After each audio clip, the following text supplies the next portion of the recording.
And I want to hear from you. Let's have fun. Nice. Here come the Black Friday doors being open now.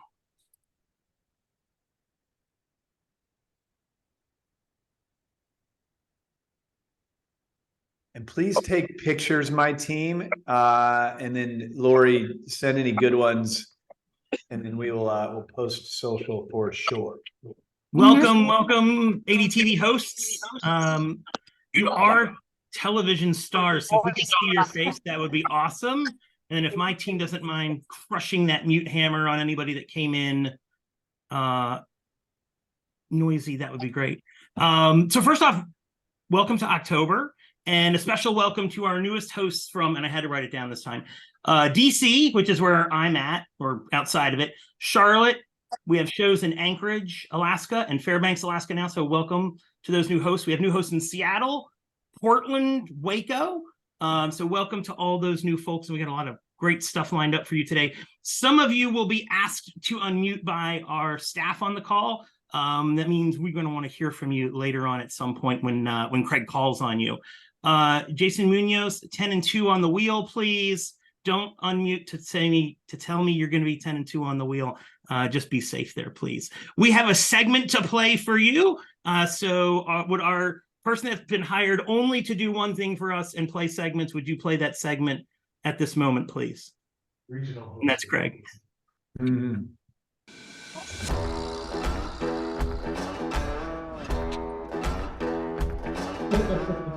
Welcome to historic Liberty, Texas. I'm Samantha Sloan, your host, and today on The American Dream, we're going to visit with my friend Chad. He's the owner of the Liberty Lumberjacks. Let's go see what the fuss is all about.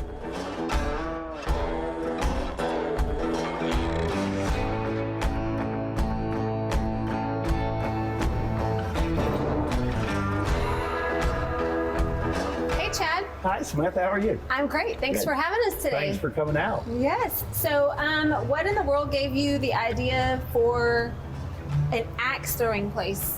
So, what is the story here? So this was a morph of things. It started with a food trailer. I've always been a bit of a foodie, and COVID hit. Mm-hmm. And, if one thing it taught us, if you want to do something, you better get busy and do it. So yes. We started with the food trailer, and then we just wanted to turn it into an entertainment venue.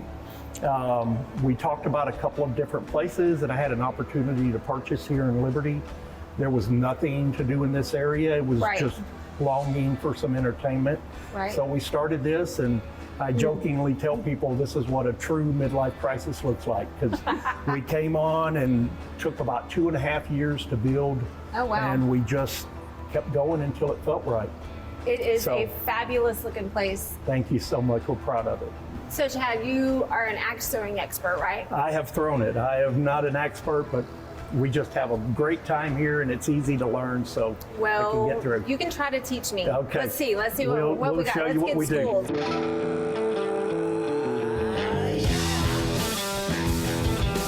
Just a nice firm throw. Kind of let the weight of the axe do the work. Firm throw. How it works out.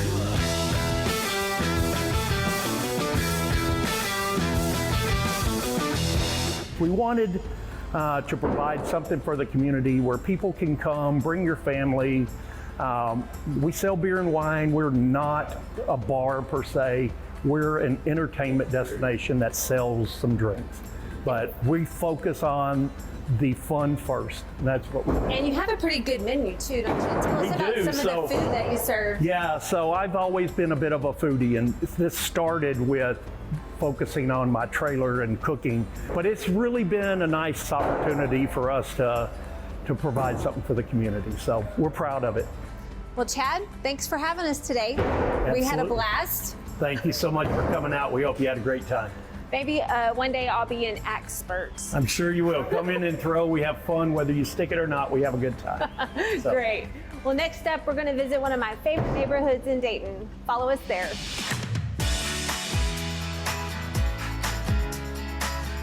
Welcome to fabulous Encino Estates. Take a tour with me and find out why this is one of my most favorite places to call home.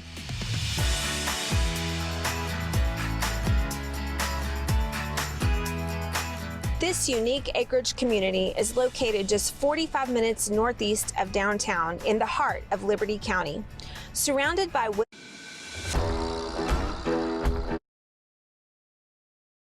Welcome to the American Dream. I'm your host, Craig Sewing. Welcome back to another episode of The American Dream. What is the American Dream? The American Dream includes home ownership. Now, we're going to be looking around the country at some of these beautiful neighborhoods and lifestyles where we really put more of a focus on the culture and the lifestyle. This is not just a community, it's a lifestyle. Do you know my name? Do you know my name? Let's go. My name is Fire, Fury, Power. My name is Legend. Yeah, you know. Yeah. Do you know my name? It's the American Dream. Let's go. My name is Legend.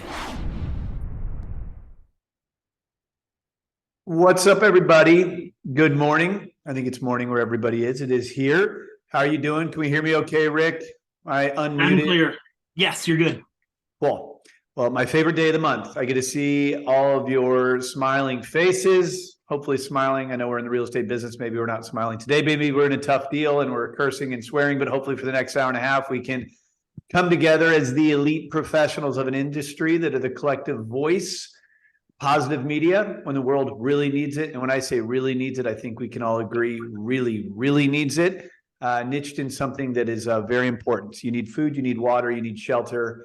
And we focus on the last one. We help people in their American dream of homeownership, and we create a show around it. And so these monthly calls, I love it because, as you guys know, this is a B2B model first before it's a B2C show. And I'm an entrepreneur. You're an entrepreneur. This is an entrepreneurial model. So this is a lot of B2B stuff happening. And if you're new to this stuff, it's a mastermind, which means it's the laboratory, which means it is not meant for us to just hijack the conversation and talk at you, even though unfortunately with Zoom and hundreds of people on it, it seems that way because we got to mute you. But really, there's a chat box that you can commentate along the way. Our team will voice the things that they're seeing in there. And then also just raise your hand. If you got something to share, let's hear it. Let's hear positive success stories along the way. That's kind of the only rule here is we want to keep it positive and uplifting for everybody. And I'm going to go a little bit differently here today, where these things tend to last an hour and a half. At least that's what we block out the time. And then we always go long because I probably talk too much or my passion gets the best of me. And it seems a lot of you stick around. So I'll just say this. If you need to jump at the hour and a half mark, I totally get it. That's what we block it out for.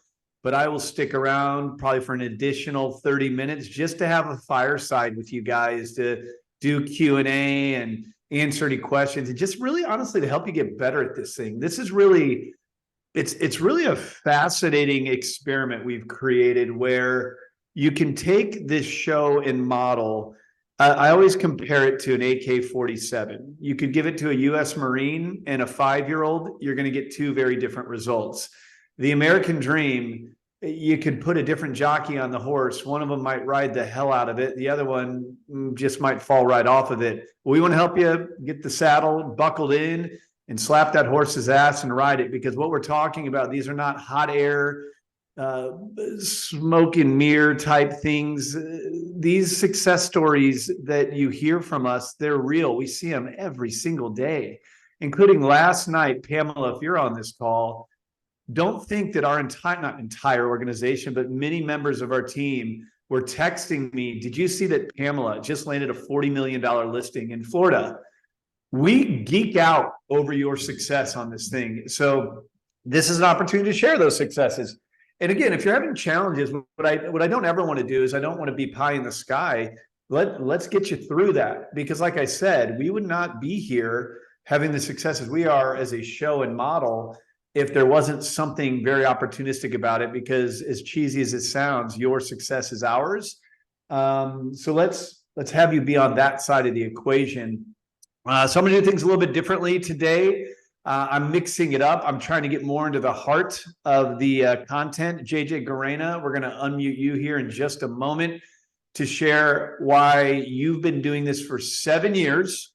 on a month-to-month agreement, and as you text me this past week, have received infinite business with absolutely no care for ROI. That might not mean anything to you guys on this call, but let me tell you why it really resonates with me. 7 years, first and foremost, means the absolute world to me. I wouldn't just say that JJ's a host. He's a friend. I see him in other cities. I follow him on social, and he's just an overall great guy. But look, I think ROI can stress people out, especially markets like this. What is the ROI of brand? What is the ROI of relationships? It's tough to quantify sometimes, but there's a thing that I learned many years ago when I got into media, because never forget, I've done what you're learning about. And a consultant that I paid $500 an hour for, named Valerie Geller, said, focus on ROR, return on relationship. And so when you look at the American Dream Media, what is your relationship with us? Yeah, sure. You're investing a licensing fee so that you can get access to all the content, repurpose it in a content-driven world. But if you're only looking at this as, well, did I get a deal or not? And then like the agent I saw this past week who quit in her second month, who probably was just throwing a Hail Mary at her career when she saw us speak. Well, that's not how this works. You might get a deal in your first month. You might not get one in a year. And if that is something you can't stomach, either A, you're not qualified, which I'm not saying it that anyone directly, or B, you got to realize things take time, you know? And so when I think to JJ, he probably didn't get a deal in his first year, but what if you land 2 in your second or 3 in your third? At some point in time, as you're building brand and relationships and leveraging this thing, it should turn over. So that being said, let's dive in. Guys, I'm in a unique setup today. House going through a remodel. The studio that you guys know a bit about that we have here in San Diego actually got flooded by our neighboring office lease companion. They flooded our studio, so I couldn't use it today. So I'm in kind of a unique setup. If my audio is not great, or that is not my home. That is a green screen setup. That is because I'm in a unique setup. So bear with me. If I get booted, Rick, you're going to take over and I'll join from my laptop. Everyone good? Thumbs up, ready to roll? Yes. All right. The delay in my tech here because of my internet made that really awkward for me, but then I did see some thumbs go up. So, all right. So that said, I'm going to skip past housekeeping items and things like that. I'll just say 2 quick things. I always say, guys, that there's really 3 easy ways. Look, when we meet with you, there is a tremendous amount of effort to putting the right qualified agent and mortgage professional in front of me. You would not be in that room if you were not qualified. To then get chosen, to then get on board, and then to be a host, I always say taking it from excitement to execution. JJ is going to share why he's done it for 7 years. And by the way, he's no exception to the rule. We have many, many, many agents and mortgage professionals all across the country who've done this for many, many years on the same month-to-month agreement that we are all on. And I think a great way for that to be your story, you're not going to do it if it's not good for business. You're not going to do that if you're not somewhere, some way having fun with it, finding success with it, and it's not the highest and best use of your time, which obviously marketing is, but it's got to be marketing that works for you. But in this case, you got to work for it too, you know, and sometimes agents just aren't willing to put in the work. But in the event that you are, I promise it can really go on and on and on in perpetuity for you. And I think the best place is just to stay connected, stay inspired, and get fresh ideas. One is Instagram. We now have Lori Axler, who's our Senior Vice President of Marketing. She's got a resume that is nothing to shake a stick at. I mean, just an incredible resume. She's keeping it updated. I'm helping her keep it updated on the stories. And the thing about those stories, which is that bubble at the top left, guys, these are the stories of you guys. We're not posting these things. We're sharing these things that you guys are doing. Your blooper reels, your behind the scene photos, your pictures, interviewing the mayor, your TikToks, everything you're doing and tagging us and sharing, that's the content that we're using for our stories. But what it means to you on this call is it's like a daily vitamin of what your peers with Keller Williams and Compass and Coldwell and EXP and the boutique setups and mortgage professionals, all of you as well, you can see day to day what they are doing to leverage this thing, and you can do it too. And again, these masterminds are really here to rally those ideas. So that's why I think Instagram is so important. And of course, we love it when you post your cool pictures and tag us. We share it, and this thing continues to grow. So thank you. As they say, a rising tide lifts all boats. And then in the Facebook group, I see a lot of activity there. Very positive group. I love the idea sharing, the success stories. Look, guys, I don't know if I should even share this, but you probably know of Miranda Tate by now, and I imagine she's on the call somewhere. Miranda Tate hasn't been doing this very long. And if you see a post, if you scroll through that Facebook group, she literally posts that she's landed 9 listings, maybe probably appointments, I would guess, since July, which is amazing. She's sharing her marketing ideas. She's sharing literally phone calls that she's having with builders that she's leveraging the show to land relationships with.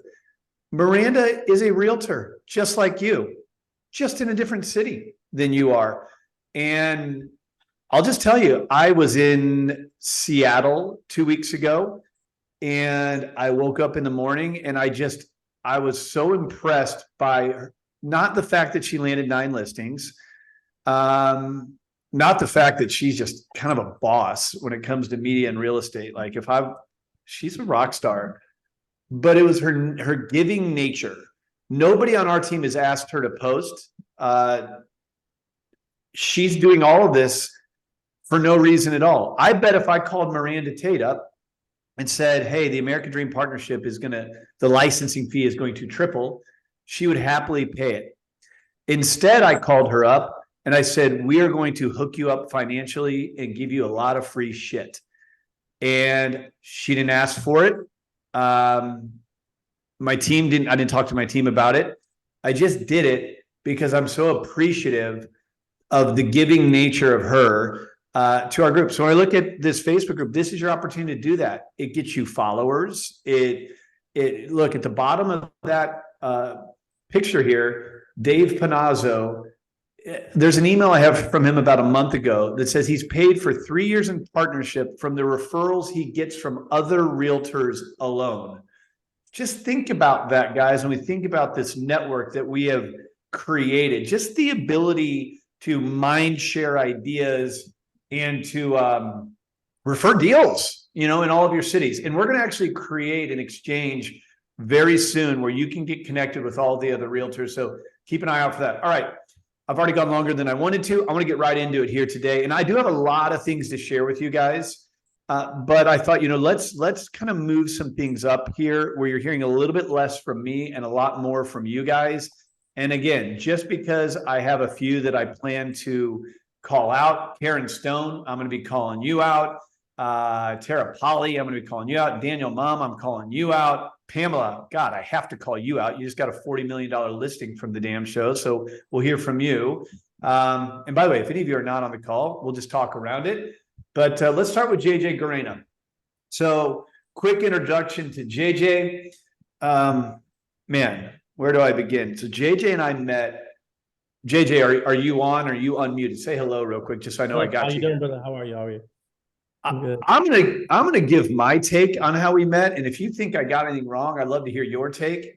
But for those of you who don't know, I started in radio in 2009.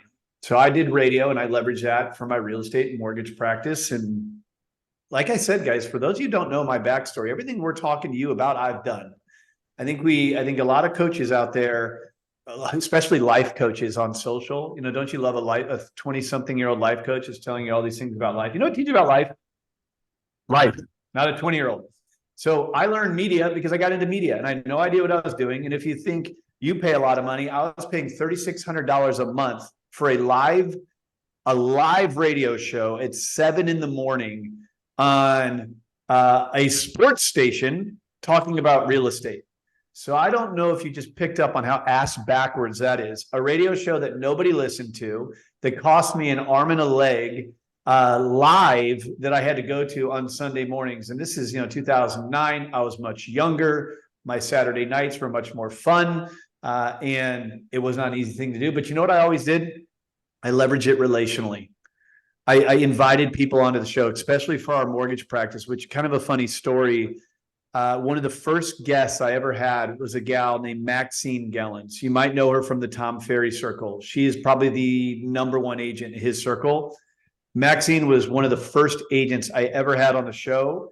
And we were leveraging the show to empower and enhance our mortgage business relationally. Nobody was listening to the show, guys. But you know what? Our guests loved the fact that we took pictures and gave them copies of the show. And coincidentally, I didn't even intend to tell the story. On Sunday, my family did family pictures at the beach. And then we went and got dinner on Sunday night. And who did I run into besides Marty Gellens, who's her teammate, her daughter? And we just talked about the first time we ever met. So it's just a funny thing how relationships that can be started can last 15 years later, and all came from the thing we're talking about, media. And so how that translates to an introduction on JJ, we founded the Real Estate Radio Network. I would say all in all is a good learning experience for me, that business model. It failed. Actually, I wouldn't say it failed. That's an inaccurate statement. Radio in itself became a medium that is not important anymore. It rolled into podcasts and social media and TV and everything that we do now. So it was an evolution. And JJ was one of the first hosts that we launched Real Estate Radio around in San Antonio. We flew into San Diego, got to know him and his partner, Bobby, really well. And here we are, JJ, I'm guessing 10 years later. It seems like everything we've ever done, you just done it with us, man. We went into TV, you did it with us. We went through a recession, you rolled with the punches with us. COVID happened, you didn't quit. Recession happens again, you didn't quit. And here you are 10 years later and sending me a text like everybody sees on their screen right now that I got from you this past week. And I just said, man, I would love if you just kind of shared your strategy to validating the text you just sent me. And what we came up with is his top 5 ways to get ROI. So JJ, it's awesome to have you here, man. The floor is yours. If you could just maybe speak to kind of your experience in media, and then we'll fast forward it to what you're doing now. And then I do have the top 5 here we'll use as a reference. But let me give you the floor here just to kind of introduce yourself and how you're leveraging media. Sure. Yeah, no, it's been 14 years because it was 8 years. Well, rest in peace. Ron Quintero thought that Bobby had the face for radio, and then you thought I had the face for TV. So we did that. But I did the radio show for 8 years. It was also a podcast, and it was like Preacher, me and Bobby with Real Estate, and then Preacher again. It was the worst Sunday morning lineup of all time. I think the only people that listened in the beginning was my mom, maybe Bobby's mom if she was out of church. It was terrible.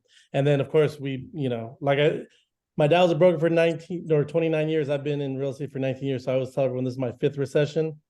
They keep coming and we keep on dodging them like the Matrix. What keeps me with Craig is obviously a friendship, but a trust factor. But what I learned through the radio show and having guests is, and I'm going to talk about it today, is it's ROR, not ROI. And when I sent that text, I think a lot of people think like, okay, is this guy just throwing money at stuff and letting it burn? I'm a business guy, right? I'm a Excel spreadsheet dude. And it's not that I'm just kind of like just throwing money at stuff and hoping that it sticks. And I've spent up to like, I think at one point $7,300 on Zillow, TrulyARealtor.com, Boomtown. Like we've had those lead referral sources. And yes, with that, you have to look at your ROI, because if you don't, then you're going to go broke super quick as a real estate agent. But that's not how you have to look at this. This is branding. I would say I'm going to go through the 5 real quick because it seems like you got some other rock stars that are killing it with it. But the number one thing that people should understand, and what I figured out really quick with the radio show when you guys had me on the radio, or allowed me to be on the radio, it's credibility, right? And so when we started the radio show in 2011 or 12 or something like that, yeah, it was 2011. Like how many people have radio? JJ, while you're communicating, I'm going to interject from time to time to make sure everyone's following and ask some clarifying questions too. Would you remember what you were paying in radio? Because you had the airtime, you had our fee for Real Estate Radio Network. Do you remember what you guys were paying? Well, the thing is, we had an inspector, a lender, a title person, and a home warranty chick pay, and we still paid $2,000 on top of that, right? So but there was a nut. You got sponsors to help offset the nut, but what was the nut? 4,700. $4,700, something like that. So $4,700 Mhm. for a radio show that was live to tape, no video, no social integration, certainly not TV. And what we were doing, And it guys, was- just so you understand, is we were buying the airtime Uh-huh. and helping them, coaching them to create their own show. And then JJ was smart enough to get sponsors of his vendors to offset his cost basis and integrate them into a show. And when we first got to the radio, they gave us the worst room. So it looked like we were just doing like ISIS beheadings, and it was crazy. It was like the worst room ever. We didn't do video, and then we ended up doing it when we got the nice room. But anyways, so what that taught me though on the radio is it's credibility. Number one, if you want to write down the number, it's leveraging the credibility. Like if I go to a networking event, if I'm talking to a new client, if I'm talking to anyone that I'm talking to at any given moment, it's a script and I can give it to y'all. It's like I'm a TV show host with an Emmy-nominated, winning, nationally syndicated lifestyle show. Like that's what it is. That's what we are. That's not a lie. And when you say that, it's automatic credibility. And let me pause you real quick. I think what's really important about what you're saying is it's subtle. It's not braggadocious.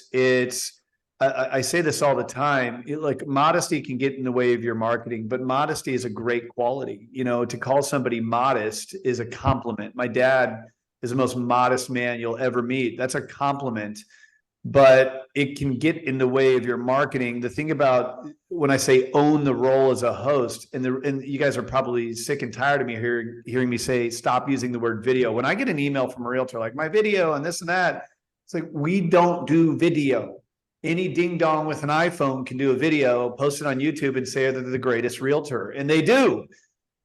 And beyond that, I'm not saying video is not important. Of course it's important, but there's 10,000 realtors in your market. Any one of them can meet anybody. Julia in Boulder isn't getting an interview with Deion Sanders because she reached out and said, I'm a realtor who wants to do a video with you. But I'm the host of an Emmy-nominated TV show, and I'd like to engage Deion for an interview. And then keep in mind, it's not just saying it. In Dream Dash, guys, are all these templates and logos and graphics. Think about this one for a moment. When we reached out to you to meet with you, first of all, we develop a list of referrals. We get a 5-star hotel. We invite you in a room. You guys went through this experience with me or one of our speakers. Think back to the original email that we sent to you. Do you remember? There was a picture of an Emmy in it. And I bet that had a big part to do with why you showed up to the meeting, because there was something interesting about that. Or as seen on.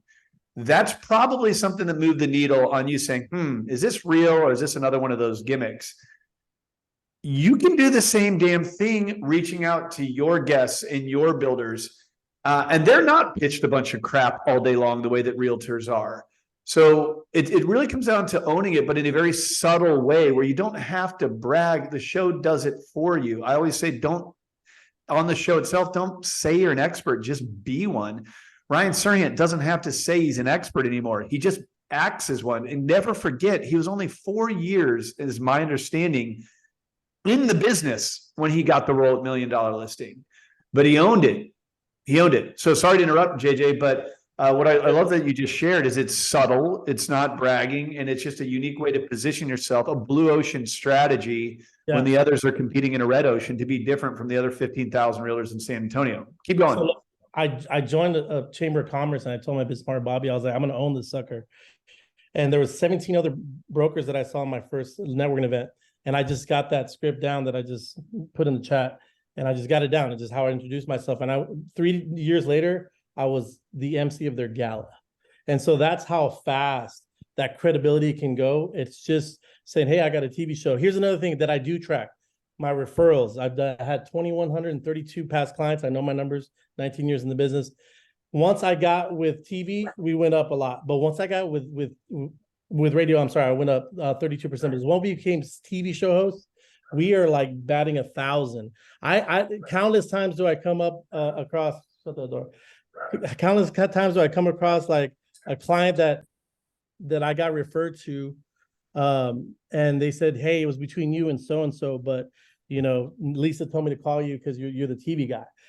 So that by itself is I'm telling you, it's worth its weight in gold just to be part of the network, just to say, hey, I'm a TV show host and a Emmy nominated, to be winning, nationally syndicated lifestyle show. Yeah. And guys, again, you got the templates to support you. Daniel Mumm, you want to talk about a quick impact. Wait till you guys hear his story here in a bit.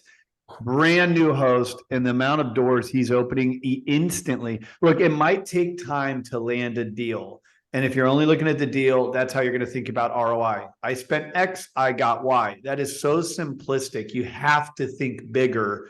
Wait till you might not get a deal immediately, especially in a market like this, but you can immediately make an impact and grow your influence and brand. That can happen today. You can start setting appointments today with people that are important to you, referral sources, builders, CEOs, marketing directors, philanthropists. Today, you can do that. You can get active around that, which can move the needle in a variety of ways. And I think that comes down to return on relationship more than return on investment.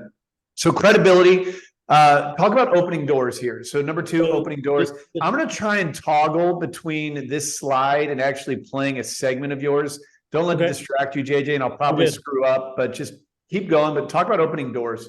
So just to piggyback on what you just said, my stepdad's a retired judge.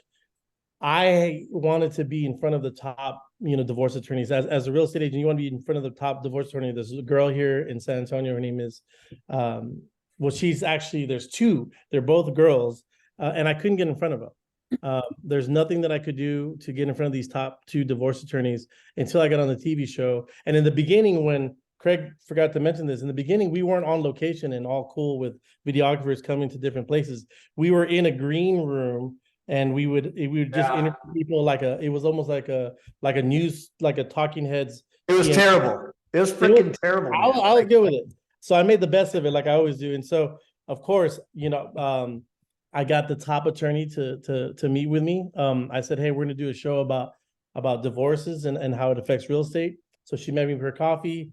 I gave her a pre-run of what I would ask her in her office. Second meeting, actually had the TV show with her. Third meeting, did a little, took pictures of her and I. So we had a little frame thing that I sent her, dropped off her office. Fourth meeting. Now I have her on my cell phone. Like we talk all the time. She gives me a ton of business in January because sadly that's when people start to get divorced every single year, which is a sad thing. But we get like about 5 listings just from her. City councilmen, athletes, top experts, architects, 1031 exchange efforts. All these people that I've been able to interview is because I can get past the gatekeeper. How? JJ, let's get tactical here. Sure. How? So we got a lot of new people onto this. I haven't done it 7 years. What is your advice on here's how you open these doors? So I do the show around the person, not the neighborhood. So I go around the person.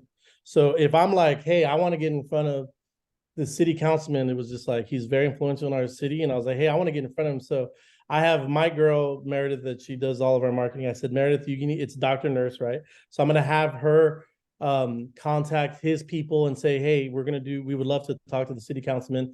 And then, of course, I get in front of him, get to his office, and I say, hey, where would you like to have it?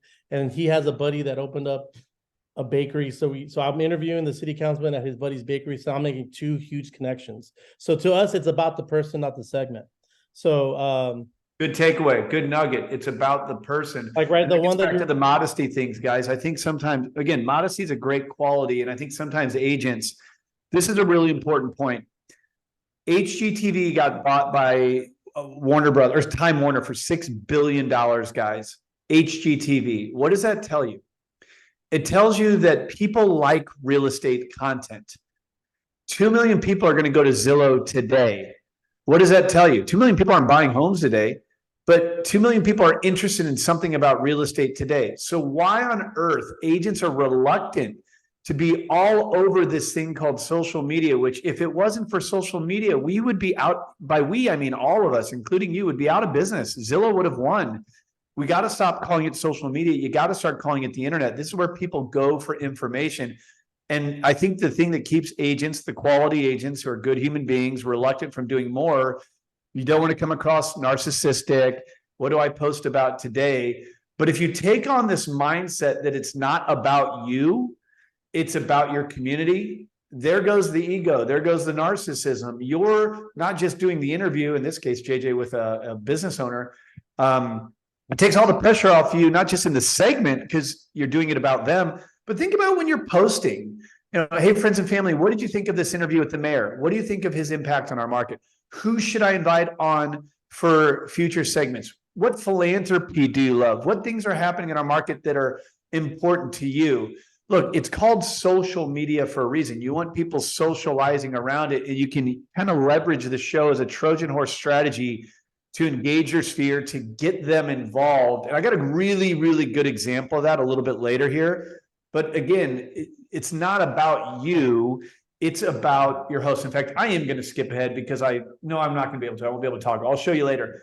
But as a key point, JJ's not making it about him. He's making it about his community, the businesses, the people. And you can even see it here on your screen as an example of the segment that he did. Didn't you land a multi-million-dollar deal from this? So this guy's dad is a developer, right? So I went to him and he said, "Hey, I would love for you to." My son just opened up this really cool spot. I was like, "We'll be there." And so again, it's about the person, not the segment. It's ROR, like you said in the beginning of this call. It's the return on relationship and the leverage that we have with it. We have, I mean, an Emmy-nominated to-be winning lifestyle show, and you're the TV show. So think about number two. Think about the gatekeepers right now, or like 10 months ago, or before you met Craig. How many people could you not get in front of? We're talking about my four horsemen of financial advisors, CPAs, lawyers, and builders. They don't want to answer our calls unless they're dead, and you don't want to be hanging out with a lawyer that has no business, because then you're screwed. So getting back past the gatekeepers is number two, and it's like infinite amount of business. I can't track it, Craig. Take me to number three. Okay, number three, client appreciation events. So every single time we have a big client appreciation event, we had 3,000 eggs on an adult Easter egg hunt. We had the TV show there. You see the worst of humanity, because we're giving away like big screen TVs and staycations and liquor bottles and stuff.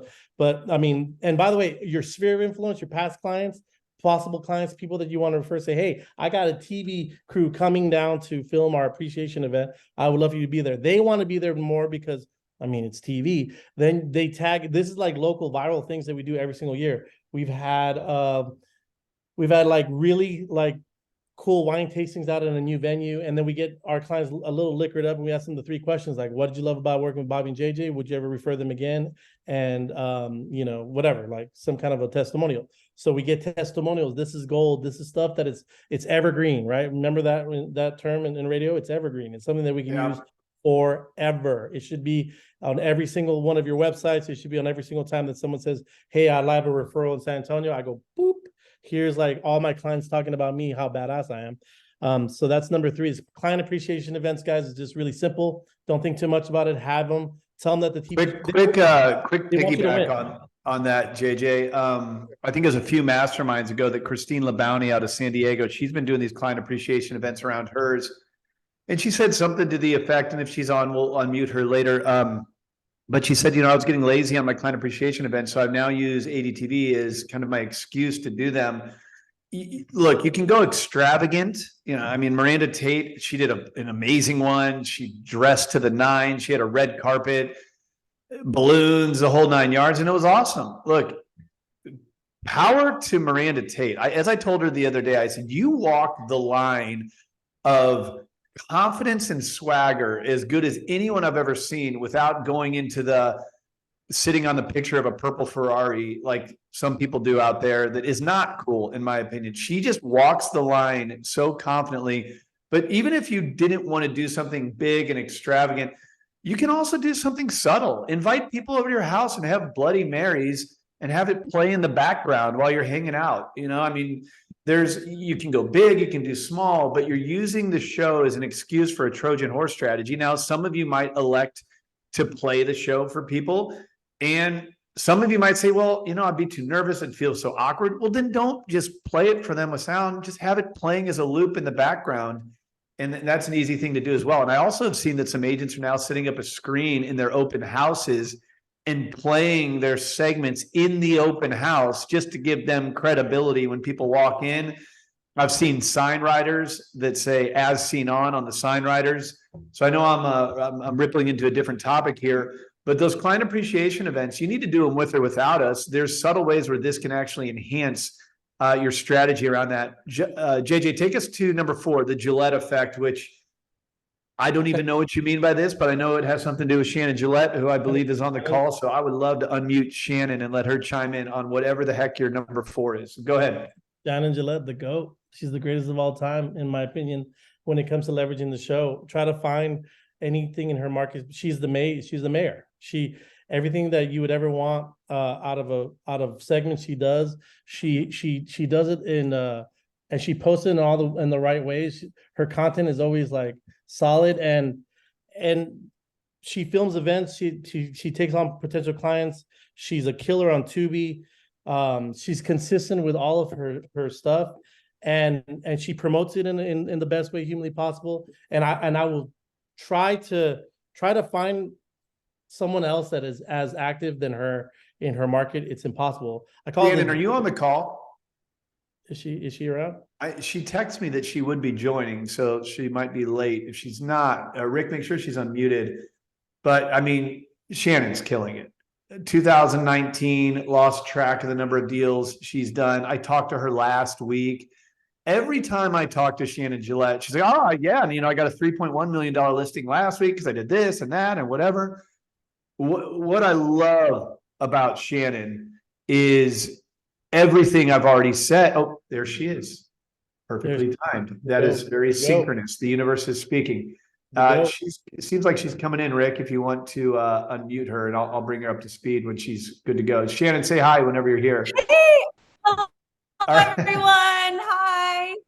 Fashionably late.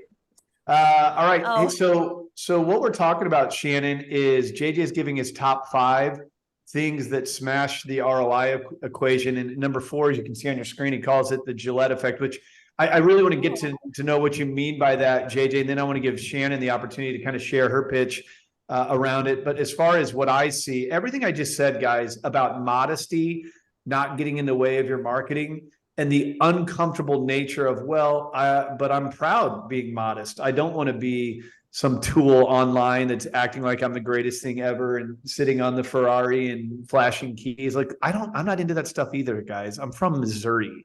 My parents used to take me to Iowa for vacation. I like humble. And I think that's the beauty of this show is we're not looking for drama queens, and we're not looking for fake drama, fake buyers, fake sellers like reality TV. This is a real show, not a reality show. And when you follow Shannon, she puts a ton out there, but it's almost a perfection. There's nothing about it that is overbearing, overwhelming, too much. Look at me. It's so authentic and likable. You get to know her family, the charities she supports. And I love that she uses the show, but I mean, I would never take away anything that she could do without us, because she does do it without us. I'm just glad to know that she uses the show to enhance what she is already doing. And it's so authentic and it's so down to earth, but she does it exponentially. Like, she doesn't just do a video every month. She's doing things everywhere. And it's just really fun to watch. And as I always say, the show is like a rock thrown into a lake. It creates a splash, but it's the ripple effect of what you do around it. So JJ, could you just drill down on what you mean by the Shannon effect? And then why do you and I just stop talking about her and let her talk about her after you tell me what you mean by Gillette effect? I want to stop talking really quick. So the Shannon Gillette effect is leveraging the show, and she's doing public speaking engagements, and she's having client events, and she's having like segments all over Arizona. I will try to look up her area and not find her. It's impossible. She's the mayor. She's probably more popular than the mayor as far as SEOs goes. So the Shannon Gillette effect is being consistent, omnipresent. So that's kind of the omnipresent branding. Promoting. What I love about that is it's branding. ROI gets thrown out the window when you're talking about branding. Even though branding can lead to ROI, it's a thinking bigger. Real quick, so let me tell you the difference between branding and marketing, because this sums up Shannon to a T.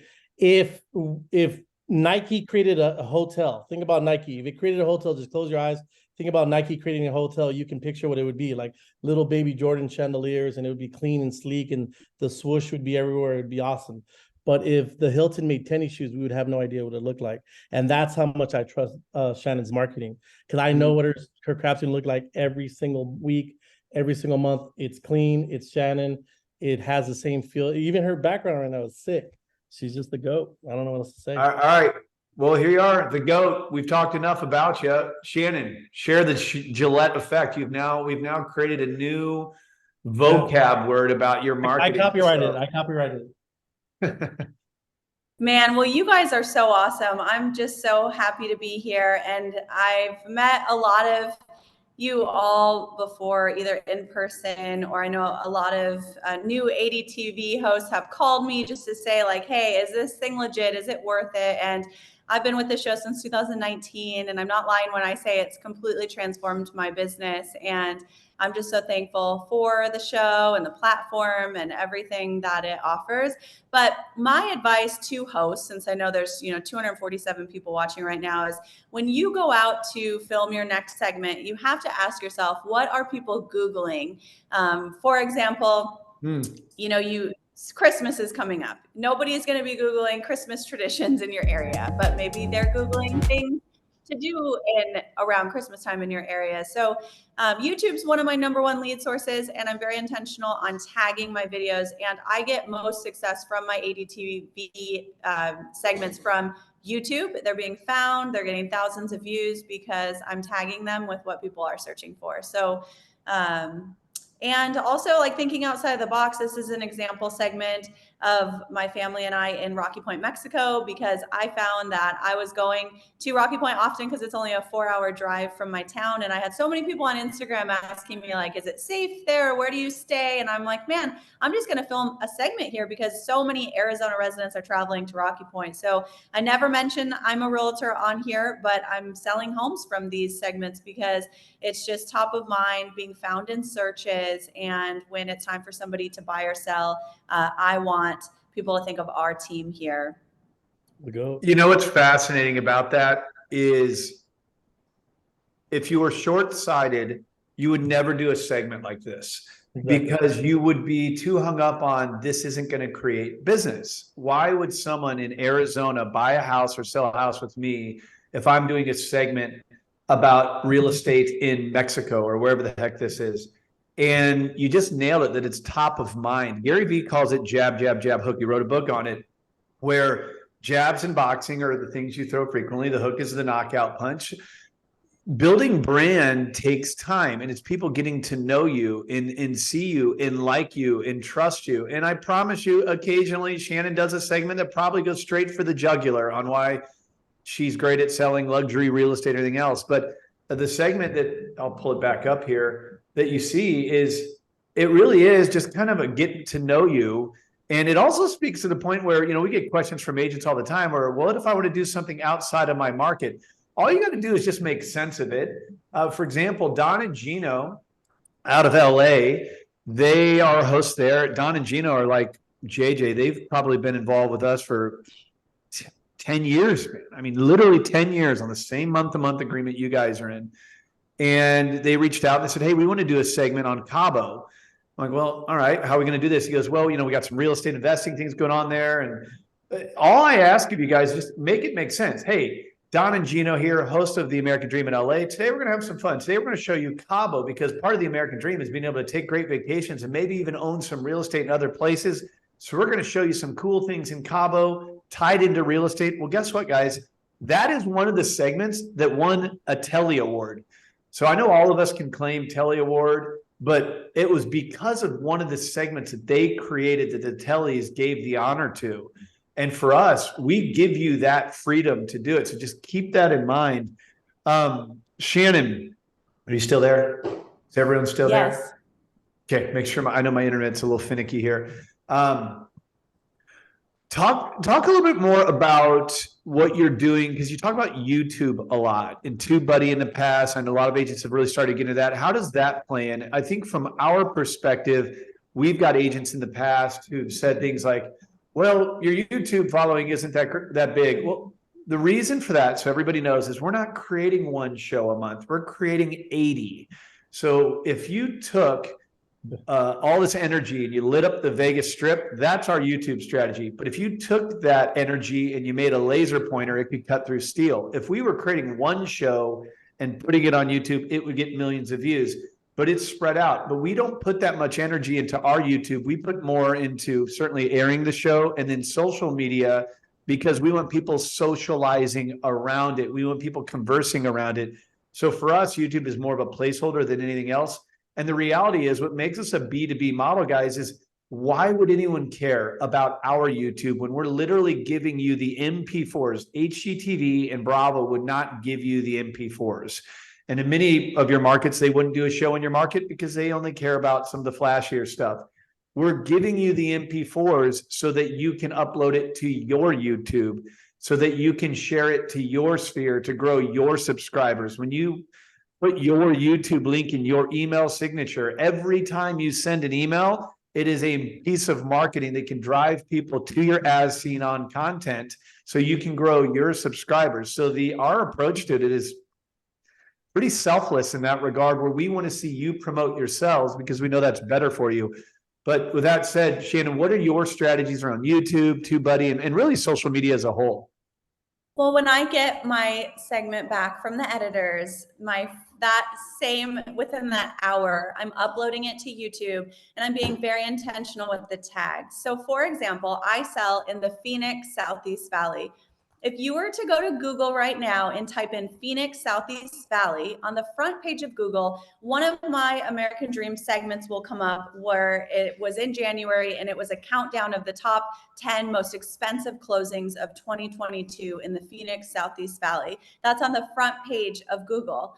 And it's an American Dream segment, right? So it's all about uploading to your YouTube, tagging it so it's found in searches. So asking yourself, what are people searching in your town? Maybe interview the mayor, go to local hotspots, the best neighborhoods, like things like that. And it's been so powerful. And then we're also taking the segment and we're making it into a short, like 15-second reel to promote, the air date and things like that, and just really building that brand awareness. And you can do so much with the content from your segment. And that's what I love, because I've been on HGTV before where I literally sign a contract. I can't post anything about it. I can't even post a screenshot of me on the show, where with American Dream, you get all the content and you can do so much with it. And I've lost count of the amount of homes I've sold and closed from American Dream. And, I've just been with the show since 2019. I couldn't imagine not being a part of it. And it's so powerful. But I always tell agents, you can't film your segment, have it play on cable and just wait for people to call. You have to put in the work behind the scenes and you'll definitely see the results. So Shannon, just getting tactical here. Obviously you've done well with it. Everything you just said, what are for somebody who's new to this, especially where they're like, wow, this sounds amazing, but I'm so busy with business, family, life, craziness. I don't have time, which I never understand that one, because it's the highest and best use of your time. It's marketing. But what are the resources that you leverage here to help some of these ideas come to fruition? Like what are some of the actual strategies around it? Well, I think we all, if you want to sell and close more homes, you have to realize that video is prospecting. I can post a YouTube video and it prospects for me 24 hours a day. So I don't have to cold call. I don't have to door knock. So, okay, cool. Well, do you prefer to cold call? Then just focus on filming your content and uploading it, because it is prospecting for you, even when you're sleeping. So that is a mic drop. Hold on. That is a mic drop statement that I hope you go say that on your next Tom Ferry podcast. And he says the same thing about it. It prospects for me 24/7. That is the most absurd mic drop that I've never even thought of. And I own a media company and I should have thought of it. I just put it in the comments because it's gold. Well, no, that is really a powerful thing. Now, one might not do the trick, but if you're doing it consistently, man, gold. Video prospects for me 24/7. All right, keep going, but that was solid. Yeah, I mean, it's so powerful. And I built my business the non-traditional way. I'm proud to lead one of the top 5 teams in my market here in the Phoenix East Valley. And there's a few things I do every single day, no matter how busy I am. And the first is posting on my Instagram story, a behind the scenes kind of like a vlog of my day. It's my goal to post 5 to 10 Instagram stories a day, behind the scenes of what's going on, and then also strategically posting in my feed. And using your status as an American Dream TV host, I think is so powerful. And if you look on my Instagram, right at the top, it says TV host, and it really elevates your brand. And it's going to help you sell and close more homes, but you have to put in the work, and you have Dan, to. and I'm going to ask you one more question here. Sorry, I didn't mean to interrupt you. It's just the awkwardness of Zoom. I apologize if I ever come across that way, guys. How about, what would your advice be to those who kind of don't like this thing, social media? They know it's a necessary evil. They know it's important.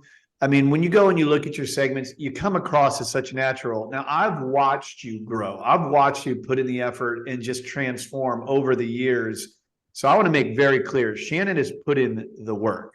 But to those who, look at this, man, I'm so busy, I don't like this thing, social media. What would your advice be to them to kind of get over that and into just obviously a very important medium? And by the way, it's free.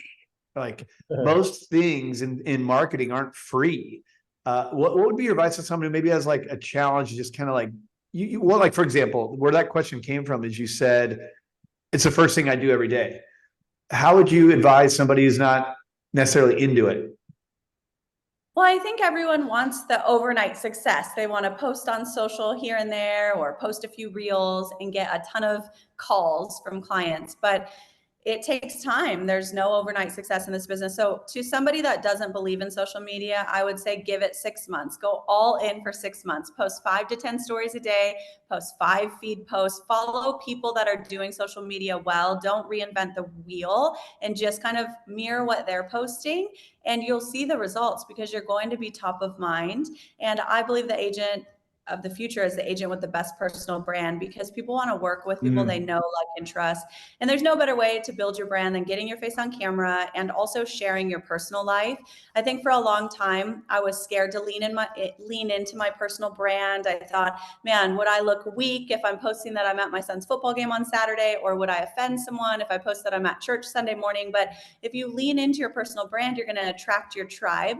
And American Dream gives us the opportunity to be filming these segments to share our personal brand and things that are important to us, and give, also one other thing I want to mention on personal brand. So for our team, giving back to the community is really important. Client appreciation is really important. And when I sit with sellers, I talk about what we do to give back to the community. And one of those things is supporting small business. We bring small businesses on the show for free to them. And that's giving back to the small business owner. And people really appreciate that, right? So you guys are all making a difference in your community by featuring things on the show, a free advertisement. Give those small businesses the content, and they'll post it too. It's why we survived COVID, guys. I mean, for those of you who weren't a part of this show, I mean, many of you that are on this, I saw Lloyd Fox down there, another guy who's been like 8-9 years. But COVID, guys, what we did is videographers couldn't get out and shoot business. Like it was a rough 90 days for American Dream Media. And what agents started doing is they wanted to help local businesses who were suffering. So they're going out there and shooting iPhone content, and we were literally editing it into segments. It's how we survived COVID, among some other unique strategies. Shannon, there's an expression I learned from that coach I was talking about earlier, guys, Valerie Geller, when I was in radio. And she said, there's a strategy when you're doing content in radio called out the window. Don't jump to your next topic because you feel like you need to. If there's a good conversation going, keep it going. That's what's happened for the first hour here today. Shannon didn't even know I was going to talk to her. JJ didn't even know I was going to move off him. By the way, we're coming back to you, JJ, because I got to get number 5. So we just went out there for an hour, and I hope that was of value. I got a lot more to get to you, but again, guys, this is something that now that you just heard Shannon, who's really just done a phenomenal job with this stuff, here's just a perspective for you to look at this through a different lens. again, we have to stop calling it social media and we have to start calling it the internet. This is where people are going for information. 2 million people are going to Zillow today. HGTV got bought for $6 billion. People like real estate content. People want real estate information. The only thing that's keeping us from doing it is this modesty thing, or this, what do I talk about? Or I feel I'm judging myself thing. And I want to say to you, all of you, as a CEO of this company who've done this, I suffer from that too. Believe it or not, no one believes me when I say this, but I am an introvert. When I got the opportunity to be in media, I was terrified of public speaking. I'm that guy. I'm the guy who hated public speaking, quite frankly, sucked at it. And I don't even think I'm good at it now, to be honest with you.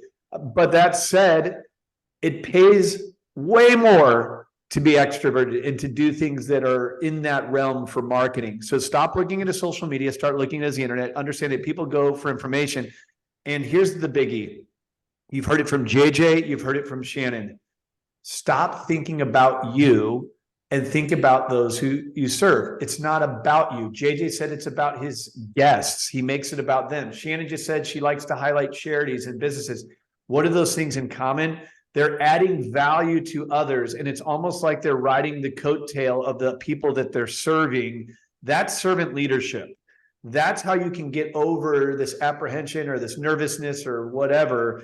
Because if you don't make it about you and you realize that people do like real estate content, and they do go online for it, you might as well be the conduit to the stories that they see in your neighborhoods.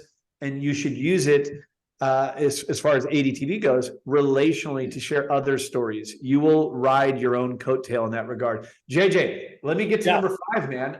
So we had the top 5 things that JJ, let me get to the screen share, but number 4 was the Gillette effect. So Janet Gillette has officially become a marketing vocab word. The number 5 was content solutions. So what do you got? So to add on, well, Shannon's really nice. To answer the question, and you said, like, what if, what about the social media thing? Like, what if you're not really into it, or the internet? I'm going to just post the 3 words that I tell my coaching clients. It's adapt or die. It's 2024. Like, we have to be on video now. Like it or not, we're here. When you and I started in real estate, we were fax and offers and stuff like that, Craig, right? I was the first kid to have e-fax at Keller Williams. So we're going to be on video if we like it or not. Fortunately, we're just part of the best networking. I just love being part of a show where I can hang out with Shannon, even virtually, as much as humanly possible. But the number 5 thing is it solves all content problems. So since we have to be on social media or the internet or whatever you want to call it, and we have to have, our faces in front of the camera, just to be relevant, just how Shannon just said, the realtor of the future will be the one with the best brand. This solves all problems. Think about one segment, Craig. You can post on Facebook and Instagram, like, who should I feature, or what business, should I feature on my next segment? Those are just on fire type posts. That's post number 1. Post number 2 is the backstage, right? The miking up. I have either my girlfriend or my business partner or whoever is taking a picture of me getting videoed, or a video of me getting videoed, or videos from different angles of the behind the scenes day of shooting. That's its own post on its own. Number 3 is the ADTV promo that you guys do so well, that you guys give us a promo in ample time right before the segment comes up. That's post number 3. Post number 4 is maybe a private premiere showing with your past clients that we do all the time, or the segment itself. You can just post a segment. That's post number 4. 5, like Shannon said, you can do the best of that. So you go YouTube, then you can do a reel, which is the best of your segment, and then you go TikTok. So it goes 4-minute segment to 1-minute reel to 15-second TikTok. So now you're in one segment that, if I could tell you, for the cost of whatever it is per month, I don't know, because as you know, I double down and I pay twice as much as everyone on this call. If you could tell me that I have a premier content for 8 straight weeks, for that cost, it doesn't get cheaper. And so number 5 reason that I'll never quit ADTV, and it will always be a linchpin in my marketing and branding, is because it solves all marketing and branding problems. JJ and Shannon, thank you for chiming in. JJ, I thought we were going to spend 10 to 15 minutes, and here we are, an hour something deep. That goes without the window. So I got a lot to get to. please post your handles into the chat box if anybody wants to follow you. Both Shannon and JJ are awesome. And I just want to be fair to the room. This is a mastermind. Even though I'm going long on time, I want to take an opportunity here, just a few minutes. Does anybody want to ask a question that maybe I didn't cover very well with JJ or Shannon? I'm talking like your question, you're going to get a 30-second answer. So lightning round. Are there any things that have happened in the chat box? Cameron, have you seen anything in the chat box that? Yeah, we got Sunny Singh here with his hand up, ready to chat. All right, if it's a question for Shannon and JJ. I want to stay on topic here. Correct. Hi. First of all, happy Tuesday, everyone. I had a pleasure of meeting JJ in person last week in EXPCon, and I want to say something. He's a true giver.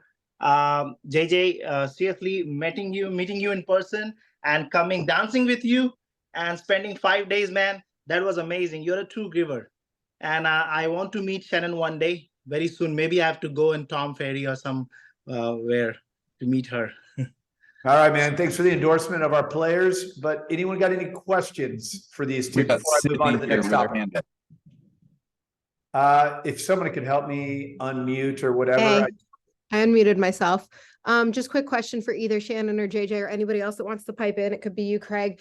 I know somewhere I saw you guys put a post up Q4 looking for new listings. If you have a luxury style home that you want featured on TV, obviously looking for that listing appointment. How would you phrase that? Because I really like the verbiage that other people were using and I just can't find it. Thank you. I have a take on that, but I'll let Shannon and JJ. Any call to actions around listings that have worked for you, or do you shy away from that? What are your thoughts? So maybe a little greedy, but I don't list properties. I list developments. So I've actually put in there is any development that anyone would love to feature on our next show, and then I get right in front of the building. I try to list them all. That art. I love that. I'm so appreciative of that advice. Yeah, so I've done it that way. Guys, you know what? That's an interesting question, because I've actually, thank you for who asked that, by the way. You didn't pop up on my screen. Who was that? Hey, it's Sydney Reagan from Central Florida, like Daytona Cool. Beach. It's there you are. It's so hard to do all this at once, guys, this tech stuff. So sometimes I see agents, and you guys are all doing it, and this is fine, but I see things like, you're posting our viewership numbers. In fact, here, let me get to my screen share and share you guys some stuff while we're talking. I love this stuff. Where'd it go? Tara Polly. I see this stuff going out there. And by the way, this is an animated graphic. I just did a still shot, but these things to me are really, really cool. Where you're posting our viewership and you're saying something to the effect in your copy that's, thank you all for supporting the show. The views are in. We have a record number for the number of people who have seen American Dream TV. By the way, I don't know where this word video is coming from. Let's get rid of that. If that came from us internally, Lori, we need to fix that. We don't do video. But, and then leveraging that to say something to the effect of, here's what I would say, guys. I see agents who are saying something to the effect of, why list with 80 TV? And then they're putting those viewership reports. I like that. I think that's good. And if you've seen me on your socials, I've given it the like. I think if I were doing it, I would probably mix it up. But I think what I would do is an occasional post that was something like this. Now, this is going to be too wordy and clunky, and bear with me. But let's say you posted the viewership report. The picture, the segment, the picture of an Emmy, whatever.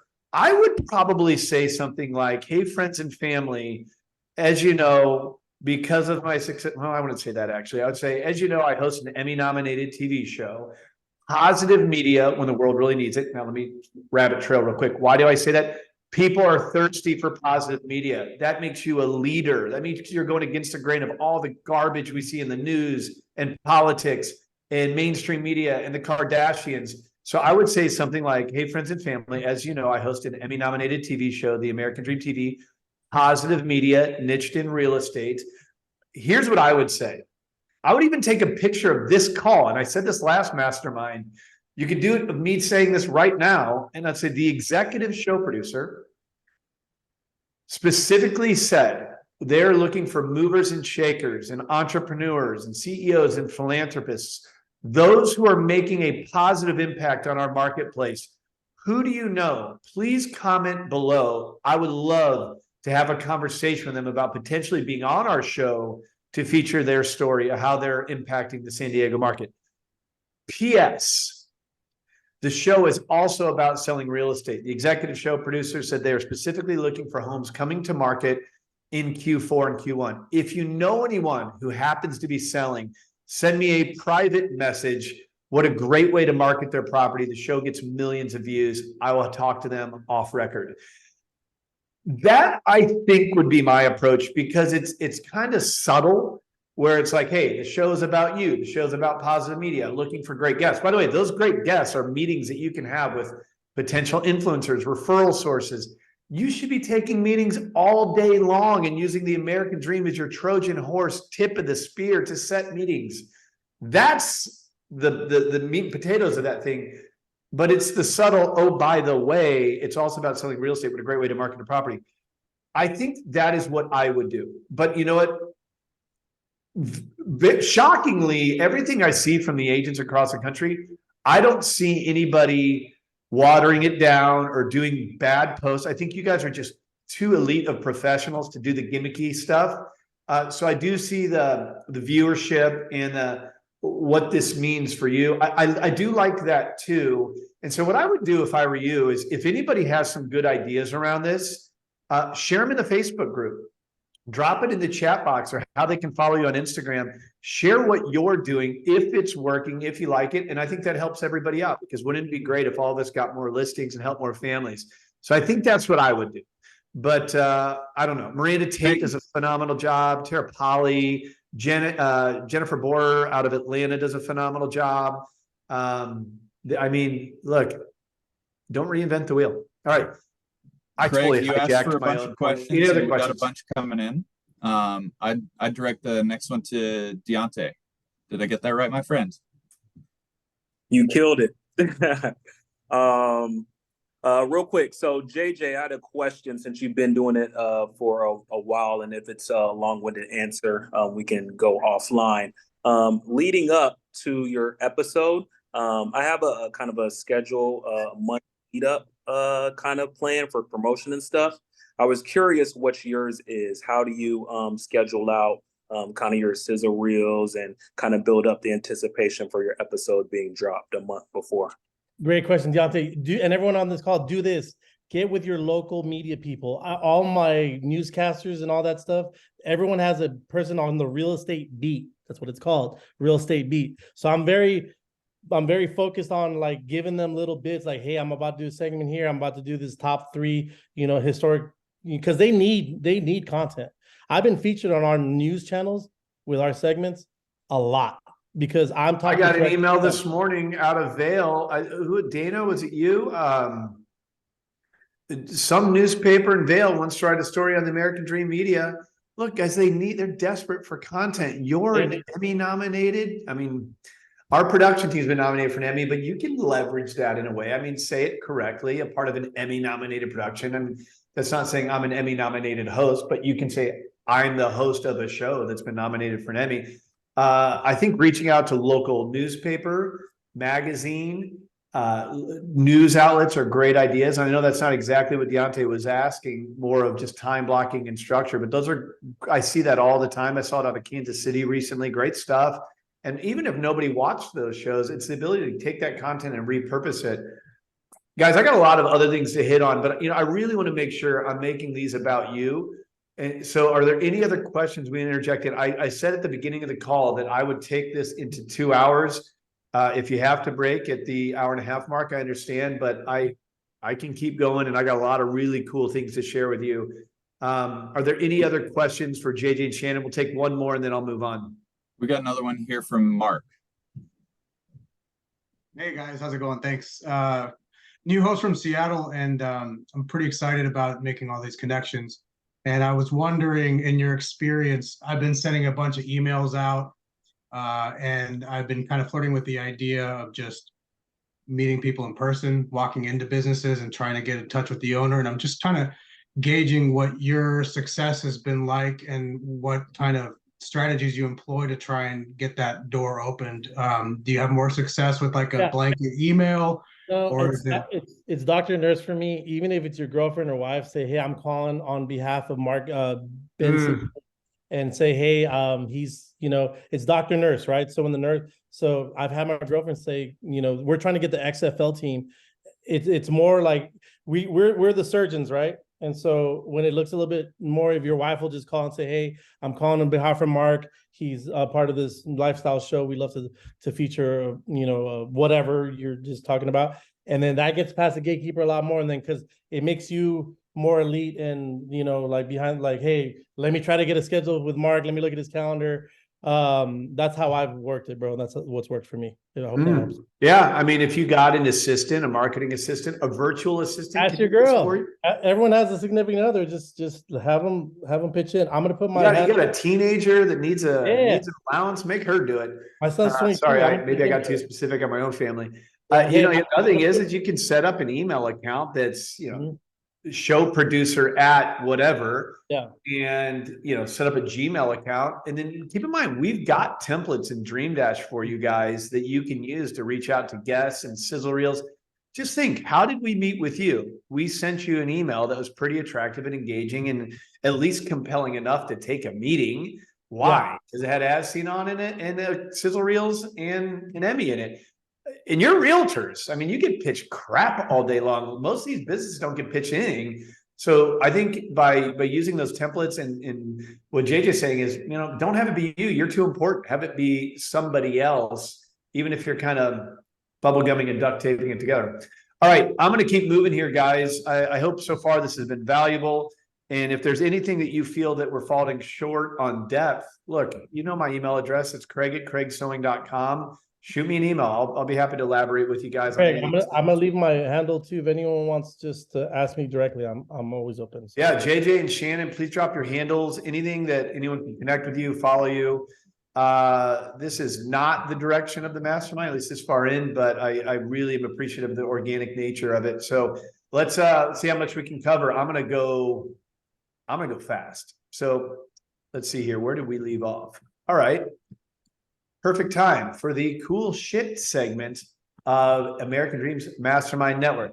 Karen Stone, if you are still on, you know what I said about Karen Stone the other day? I was in Portland and we met a new host, and I'm sorry, but I'm drawing a blank on the name right now. She's new. And I said that, when you're talking about your kids, you can't have favorites because you got to love them all the same. But you can have favorites when it comes to nieces and nephews. And I look at all of my hosts with ADTV as like my nieces and nephews. There are some favorites here, and Karen Stone has quickly become one of them because she did what Dave Panazzo said, treat it like a stolen race car and just drive the crap out of it. She hasn't wasted any time. By the way, this is an important note for everybody.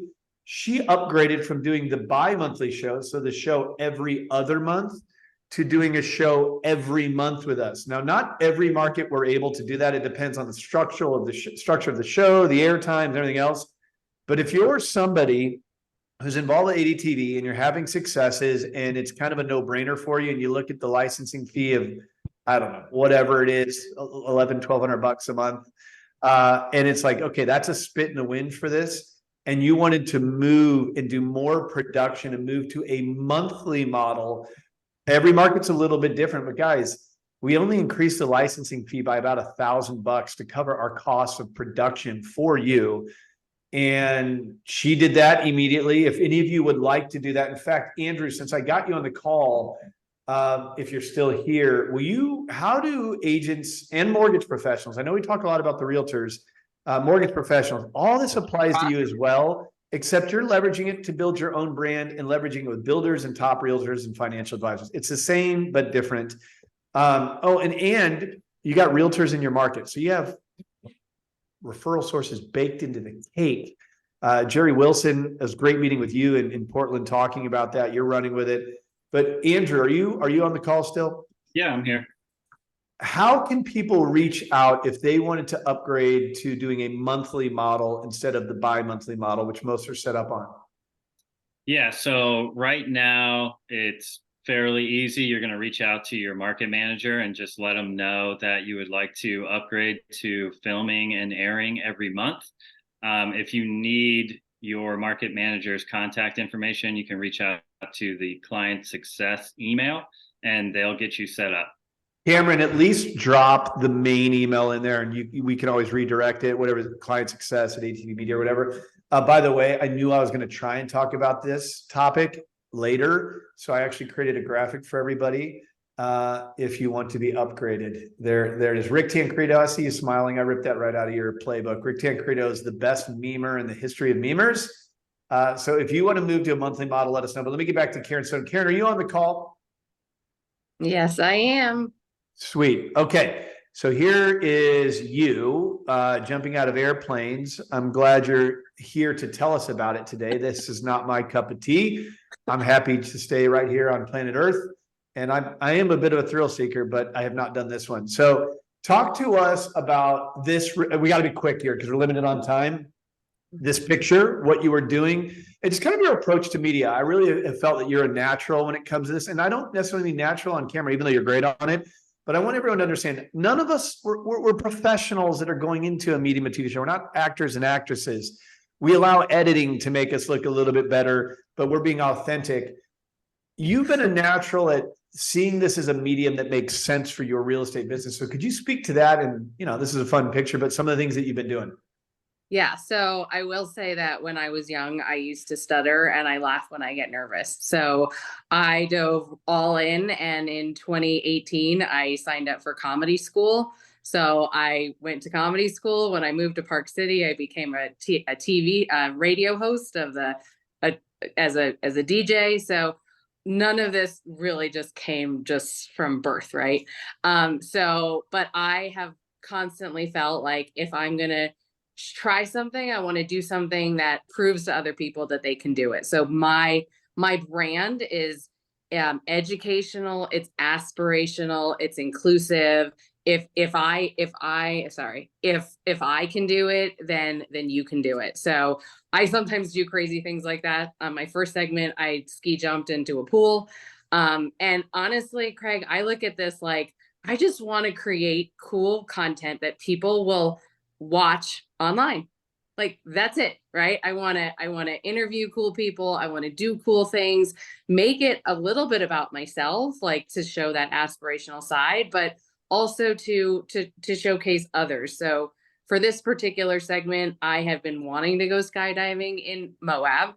I called up the skydiving company literally a week and a half ago. My last segment I shot 3 weeks ago. So I'm literally shooting almost every other week or so. Like it's a lot to think about.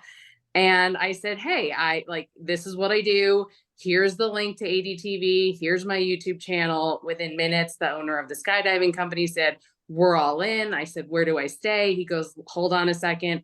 By the way, got you to be able to land at this lodge. The lodge GM called me. He's like, we're going to put you up. We're going to get you, horseback riding and in the spa.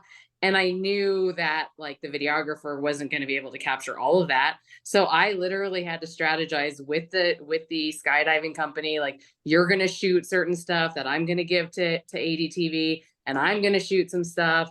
And I sent a shot list because I said, I'm jumping out of the sky. Like, I need the videographer to kind of get to work. And he had already shot most of the B-roll by the time I landed, which was awesome. So I did you have fun? This is inspired by Shannon as well. Shannon did the segment on the Grand Canyon.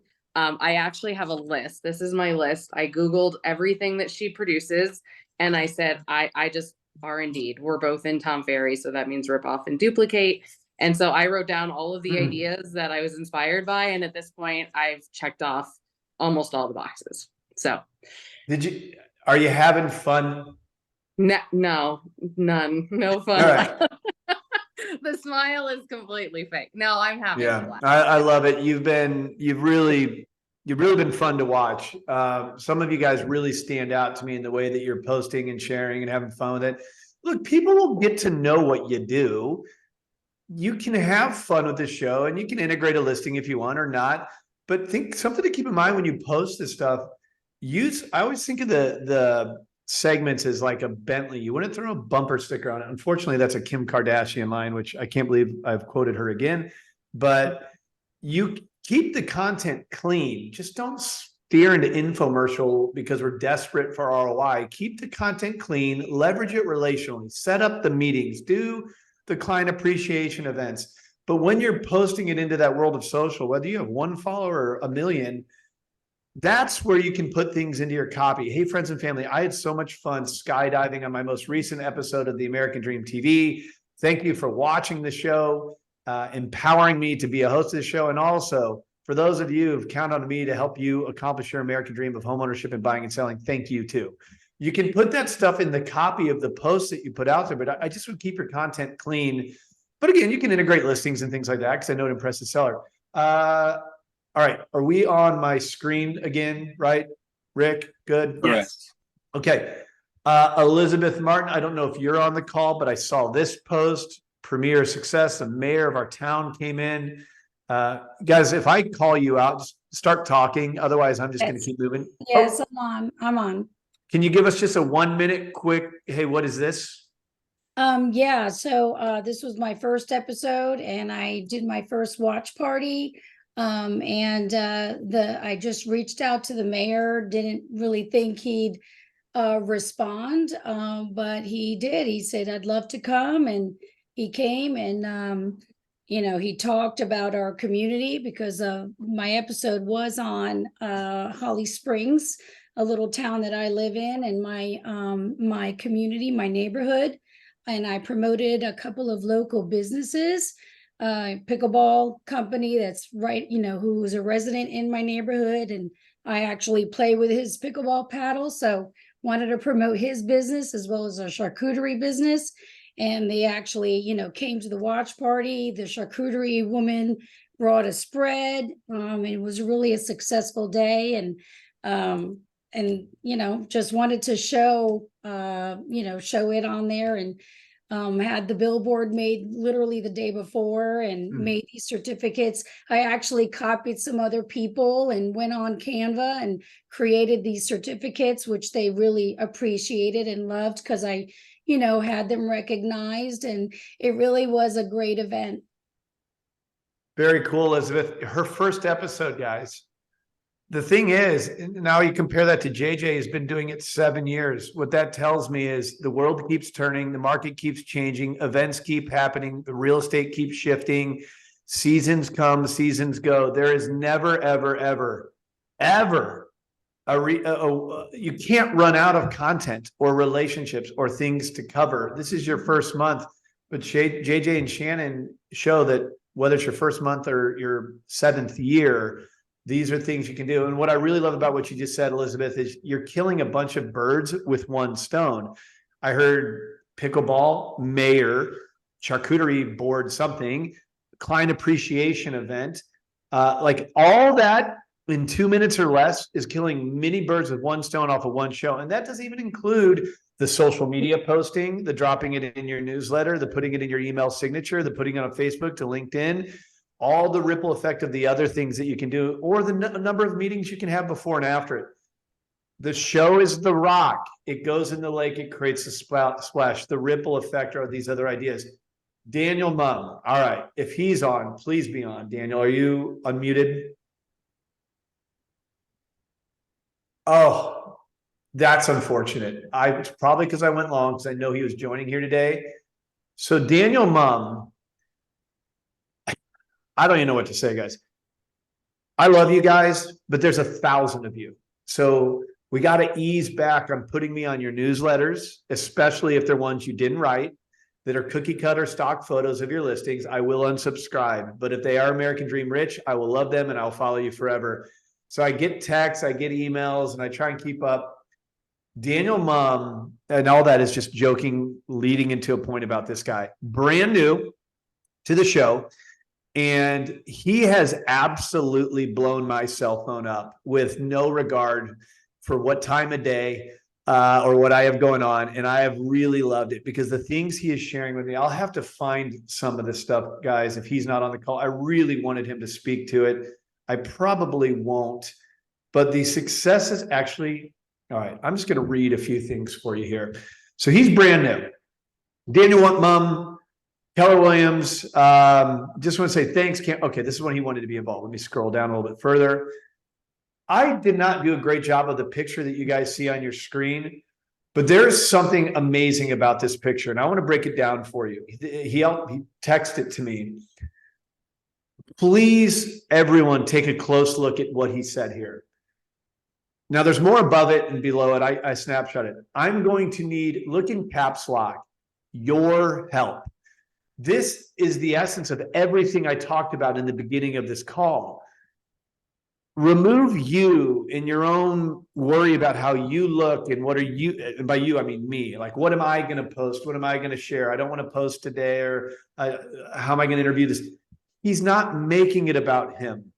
He's making it about his community. This is one of his first posts he ever put up. I need your help. This is going to be your show as much as mine. That's engaging your sphere the right way. Who do you think I should feature on my first episode? What businesses, what events? Please comment with the places and people you think would be great to feature. Any beautiful houses you think I should showcase. Guys, I didn't waste. I hope you got value at the beginning of this meeting, but I spent 30 minutes talking about what he just summarized in a freaking post. That's it. Hitting it on the head. It's not about you. And what you don't see here that I can see on my phone is 410 likes, 483 comments, and multiple shares. Why? It's not because he's an influencer. It's not because he's a celebrity. He's a realtor selling homes in Louisiana, but he made the show about not him, you, his community, and he's using the show to create engagement. Okay, so more and more on the text. He says, you won't believe the opportunities this has created. 3,800 people have seen my post. So many have reached out. In fact, I was just invited to attend a gala for free where the tickets are $2,500 a person. They want me there because I'm on local TV. They want exposure. How amazing is that?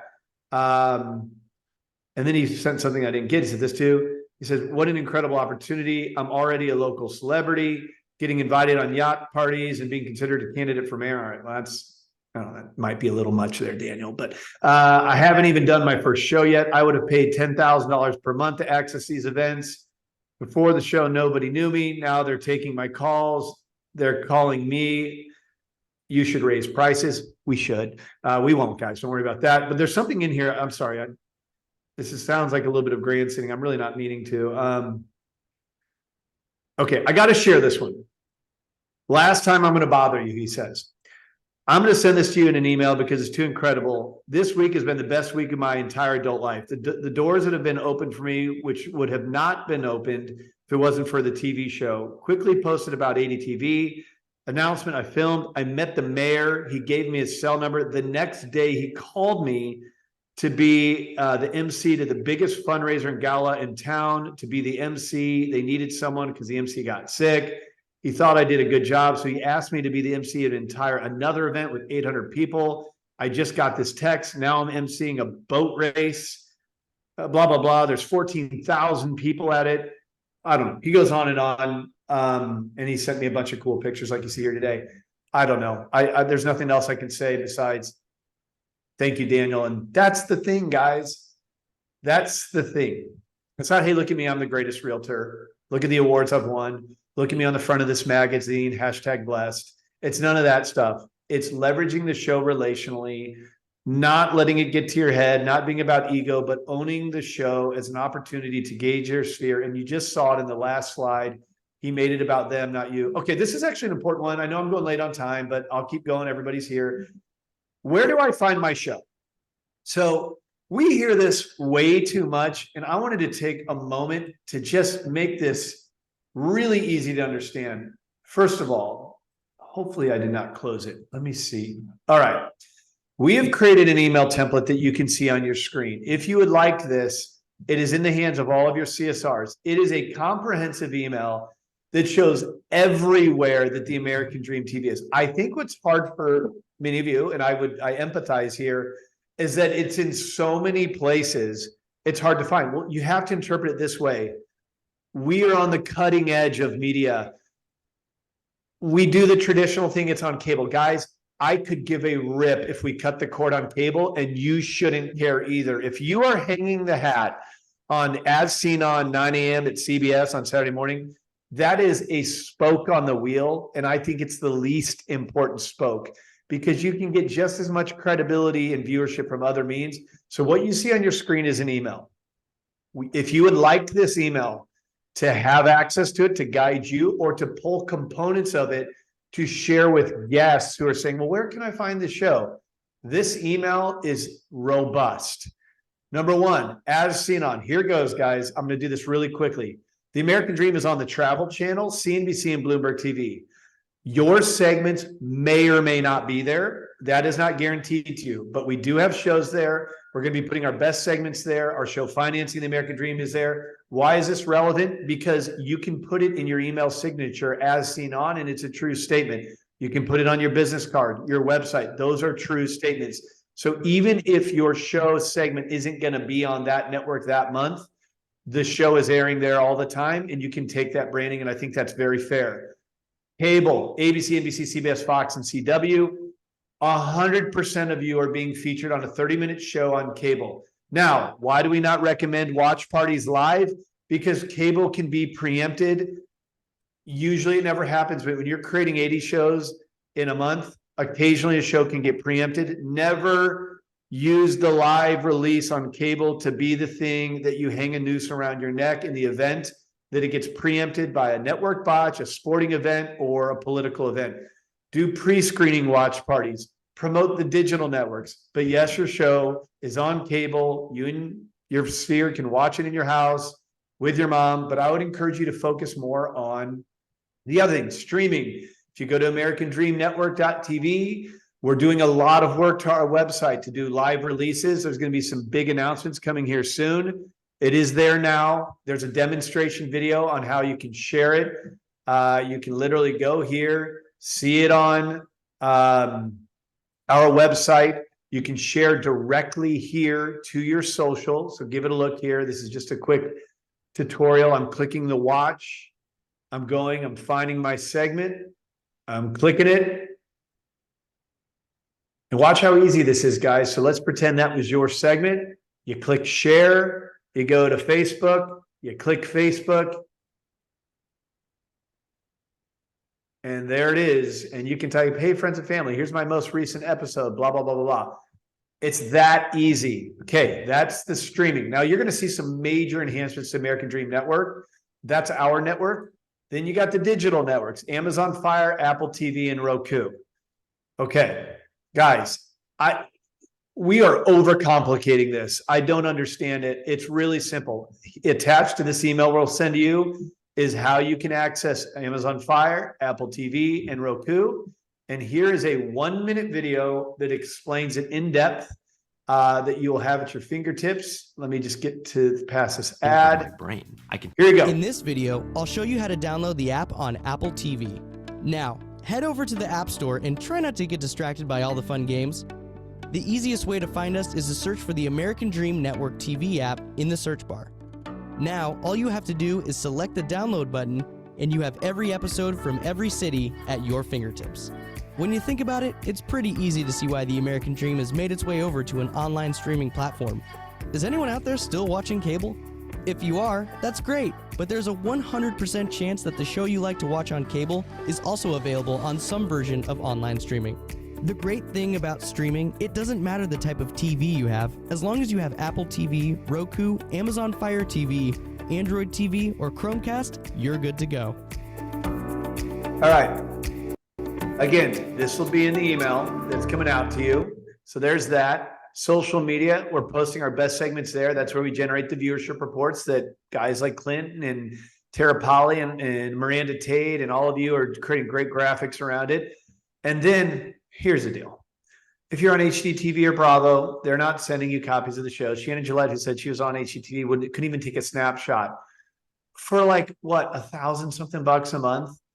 A good video costs thousands of dollars. You get everything, guys. The MP4s, your segment isolated, a promo, a Vimeo link where you can download the entire show, access to raw footage. If you want your raw footage, it's in Dream Dash. Go click the buttons and you can get it so you can create other videos, blooper reels, TikToks, whatever you guys are into. Marketing ideas. Here's a great place to go for marketing ideas, AmericanDreamTestimonials.com. Click on marketing ideas so that you can do things with it. We give you everything, guys, for less than the cost of a good video. So this email, it spells it all out for you. If you would like it, Cameron, CSR team, if you could just make sure you forward this email on to everybody, take what you want from it, use it however you need to. And I hope this is helpful for you. I really just wanted to spell it out to kind of put it into the where can I find my show. And I'll say that my final thought on that. Guys, cable is a dying medium. Who cares? Saying as seen on travel and CNBC and Bloomberg TV, even if your shows aren't there, are good to put on your resume bullet points and your email signature. It's a merit badge. It's credibility. I would be saying as seen on Amazon Fire, Apple TV, and Roku. I think they're stronger brands. But I would be promoting it to my own sphere through my own YouTube. In other words, I'd be doing the as seen on stuff all the time, but I'd be doing a watch party as a client appreciation event. And when I'm posting on social, I would say, hey, friends and family, as you know, I'm the host of an Emmy-nominated TV show that's on Amazon Fire, Apple TV, and Roku. If you missed the segment on TV, well, here it is right here. And that here it is would be my YouTube to grow my followers, or I would upload it to my Facebook and create that link, and I would drop that into my newsletter to grow my business page. I would take my MP4s. I would say, thank you very much, American Dream TV, for elevating me onto a platform that celebritizes my brand well beyond a video and the other 10,000 realtors in my market. I'm going to use all the credentials to give validity to who I am as a host in my market. But that's where I stop with you, American Dream, and I stop promoting your brand and I start promoting myself, because I'm an entrepreneur, I'm a marketer, and as much as I want to see you guys win Emmys and get hundreds of millions of views, I got my own brand to worry about here. I got my own business to create. I'm going to take what you did for me now, and I'm going to post my YouTube links in my email signature. And when I go to my watch party, I'm going to play my YouTube and give people my information, because I need to grow my following. Thank you for doing your part. Now it's my part. And that's what makes us not a vendor and you not an average realtor. This is a strategic partnership in media where we're creating 30-minute commercial-free shows, positive, well-produced for less than the cost of the video, and you are licensing that content so that you can repurpose it in a content-driven world. So the next time the number one sales trainer in the world tells you, do more video and social, his name is Tom Ferry, or the number one broker, Ryan Serhant, says do more media, or Gary Vee says be the digital mayor, or Gary Keller says video is important, or any coach out there who says it is important, who are they? The leaders of our industry. What is it? Content.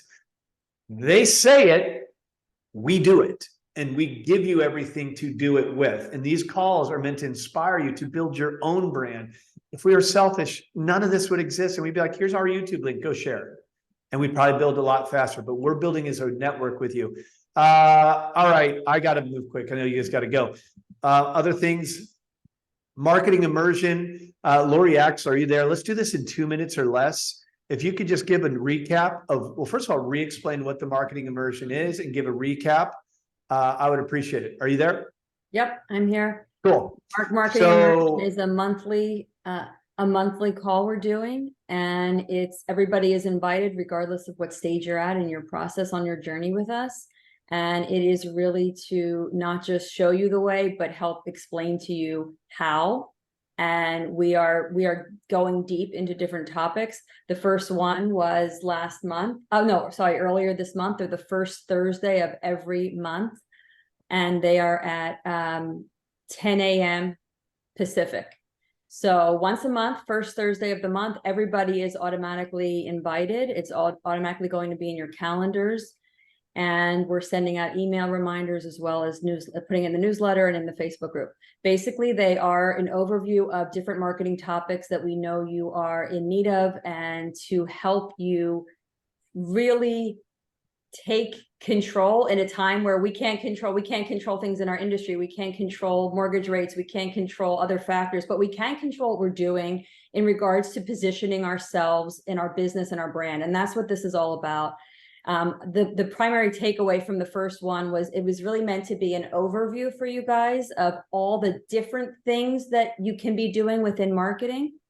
And we got a lot of great enthusiasm from everyone showing that you want to learn and improve your marketing efforts. So now moving forward, we're going to dive deep into different topics. The first one is going to be the next one will be about Canva. When I put a poll out during the marketing immersion as to what topics everyone would like to cover and like to see us really learn more about, Canva was number one. Number two was YouTube.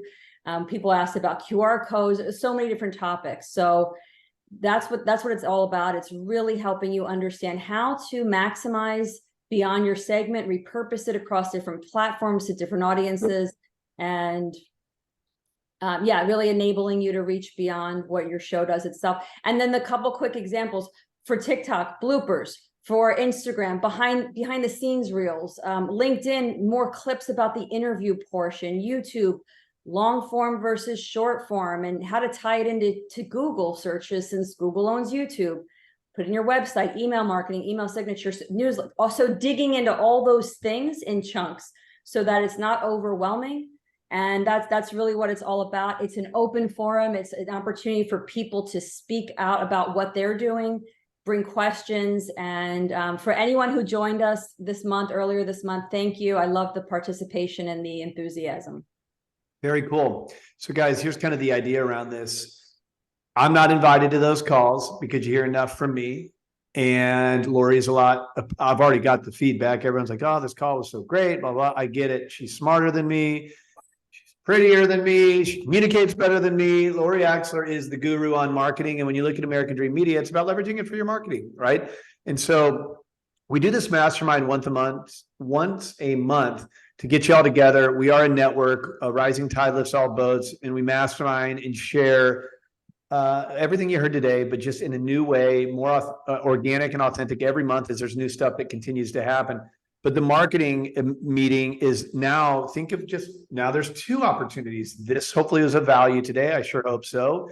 You have another one that you go to. So why are we doing this? Because we want to deepen your value in your partnership, make you better at it, so that not only does it help you in your brand and marketing and opportunity, but it helps the show, right? Everybody wins when we do this. So now you have two of these meetings every month, but that one's going to be niched in marketing. So if you love marketing, which you're in real estate, man, the contracts aren't that fun. Dealing with the lender who didn't close your deal on time ain't that fun. Marketing is a thing we should all geek out about. It's the one part about our business where you don't have to deal with crazy clients. It's the fun part. It's niched in marketing, geek out on marketing. Lori will lead the way. And a lot of you guys are great at this. I only got a couple more things and then I'll unmute anyone. I got to skip it. Reminder, if you would like to upgrade to doing a monthly shoot instead of bi-monthly, we talked about this earlier. A lot of agents are now reaching out proactively on this. You want to do more? Great. There might be an ability to do that in your market. It just depends on the structure of that market. Shoot an email over to client. Guys, if you could just drop the chat box where they should reach out if they want to top grade to a monthly model. It's a ballpark of an additional $1,000 a month, which offsets our cost basis to do it for you. I wanted to mention this real quick. Hopefully you're getting the newsletter that goes out on Saturday. Speaking of Lori, I get these newsletters and I'm like, damn, that's a good newsletter. Lori, you're doing a phenomenal job on it. It's got our best segments, marketing ideas, announcements. Those should be coming to you every Saturday morning. Give those a look. I know that we get a million emails, but I hope you find value in those. And if there's anything we could do to enhance them, please let us know. And last but not least, each month, we seem to be breaking a record on the payout of referrals to you guys for referring us other talented hosts that you think would be good for this medium. As a CEO of the company, it's my favorite expense on our P&L. Because I know that like-minded professionals are introducing other like-minded professionals to help us grow our network all across the country, big cities and small cities. If you know of an agent or a mortgage professional, if you know of an agent that you think would be great as a host, they maybe have a knack for this, they have a good personality, they do video, social, whatever, If you refer them to us, we're going to walk them through what this is all about. We may or may not have a spot available. If we have an opening and we like them and there's a love connection, then we will find a spot to put them on the host as a host, and you will be paid $1,000. I know it's not lighting the world on fire, but I can tell you that there are hosts in our model that are literally paid. Now, I don't just mean closing deals and brand and everything we've talked about for the first 2 hours. I'm talking straight up making an income off of the show because of the referrals offsetting their licensing fee. And what happens if you referred 2 in a month? That means you're getting referred more than even the ADTV licensing fee cost to get all the content we create. That's an income. We're going to have to 1099 some of you at the end of this year because you're making an income. And that doesn't include the referrals you get from other agents or the deals that you close or the relationships you land. So it's something that I don't know if we'll be able to do it forever, but we're doing it now because we know it's a challenging market. So it's a good way to hook you up, reduce your cost basis on something that's a tax write-off anyway, but it helps you out and it helps us out. We would much rather, I don't know, not have to guess who to put on the show versus, hey, I met Sally at the Tom Ferry conference. I think she'd be great.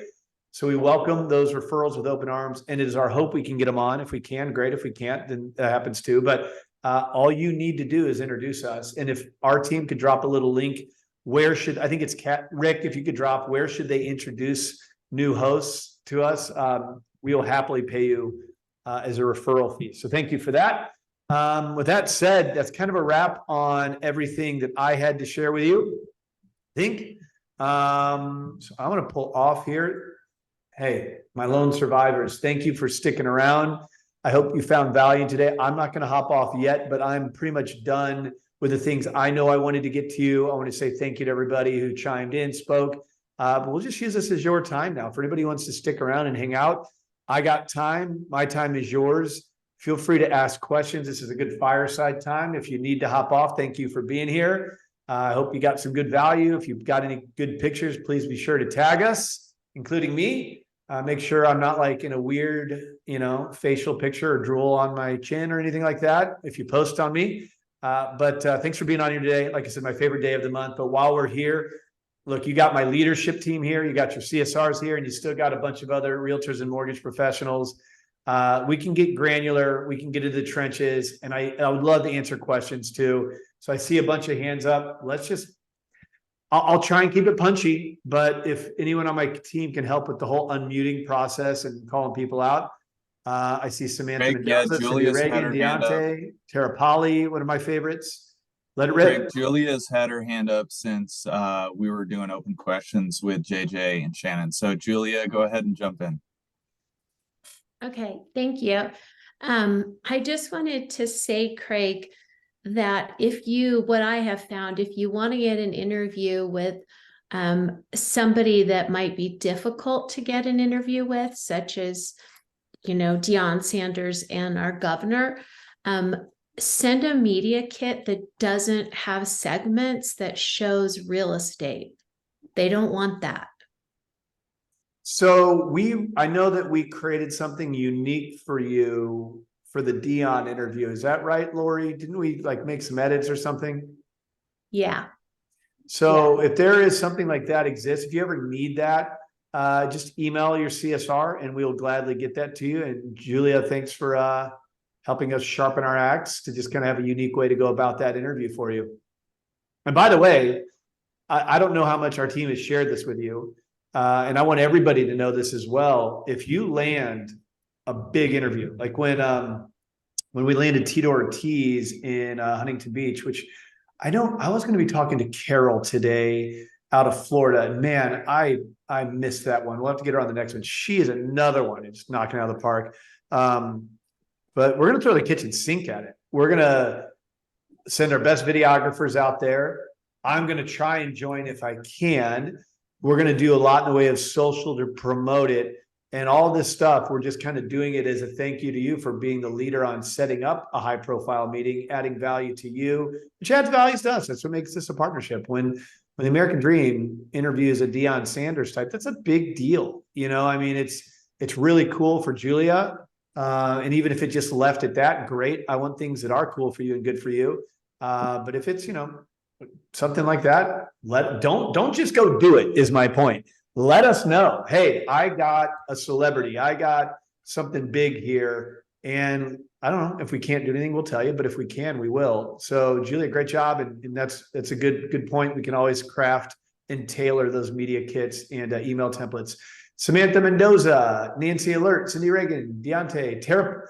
Can we go to Tara Polly first? I referenced her earlier. I feel it's wrong to not give her the floor since I've posted her up there. Yeah, those hands are chronological, Craig. So left to right. Tara's been waiting as well. All right. So I think you are still muted, Tara. There we go. Can you hear me? Yes. Thanks so much. Okay. So I just wanted to share that I joined in April. I've just shot my 5th episode and closed a 2.5 million and a 4 million listing in the last couple months. So super excited about that.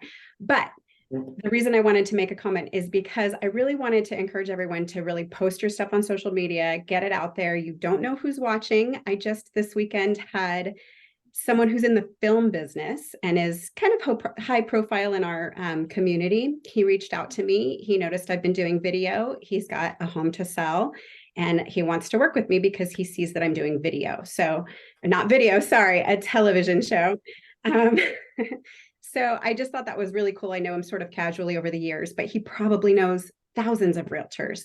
And just the fact that I'm doing a television show and I'm putting the video out there, he was impressed by it and he wants to work together. So just wanted to share that. Hey, there's nothing that makes my heart sing more than knowing that you and agents are landing listings and earning commissions because you're a partner for life now. You know, it's like you've paid for your life. I mean, that's a big commission check. And what I see, and let me go to the exact opposite side of it. Let me flip the coin onto the opposite side, go on the other end of the spectrum.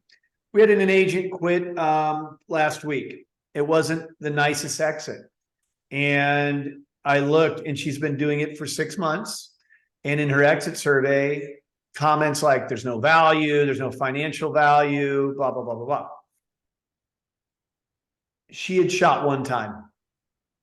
She missed her other shoots. I looked at her on social. I didn't see a single post. I didn't see anything on her website, anything in her social.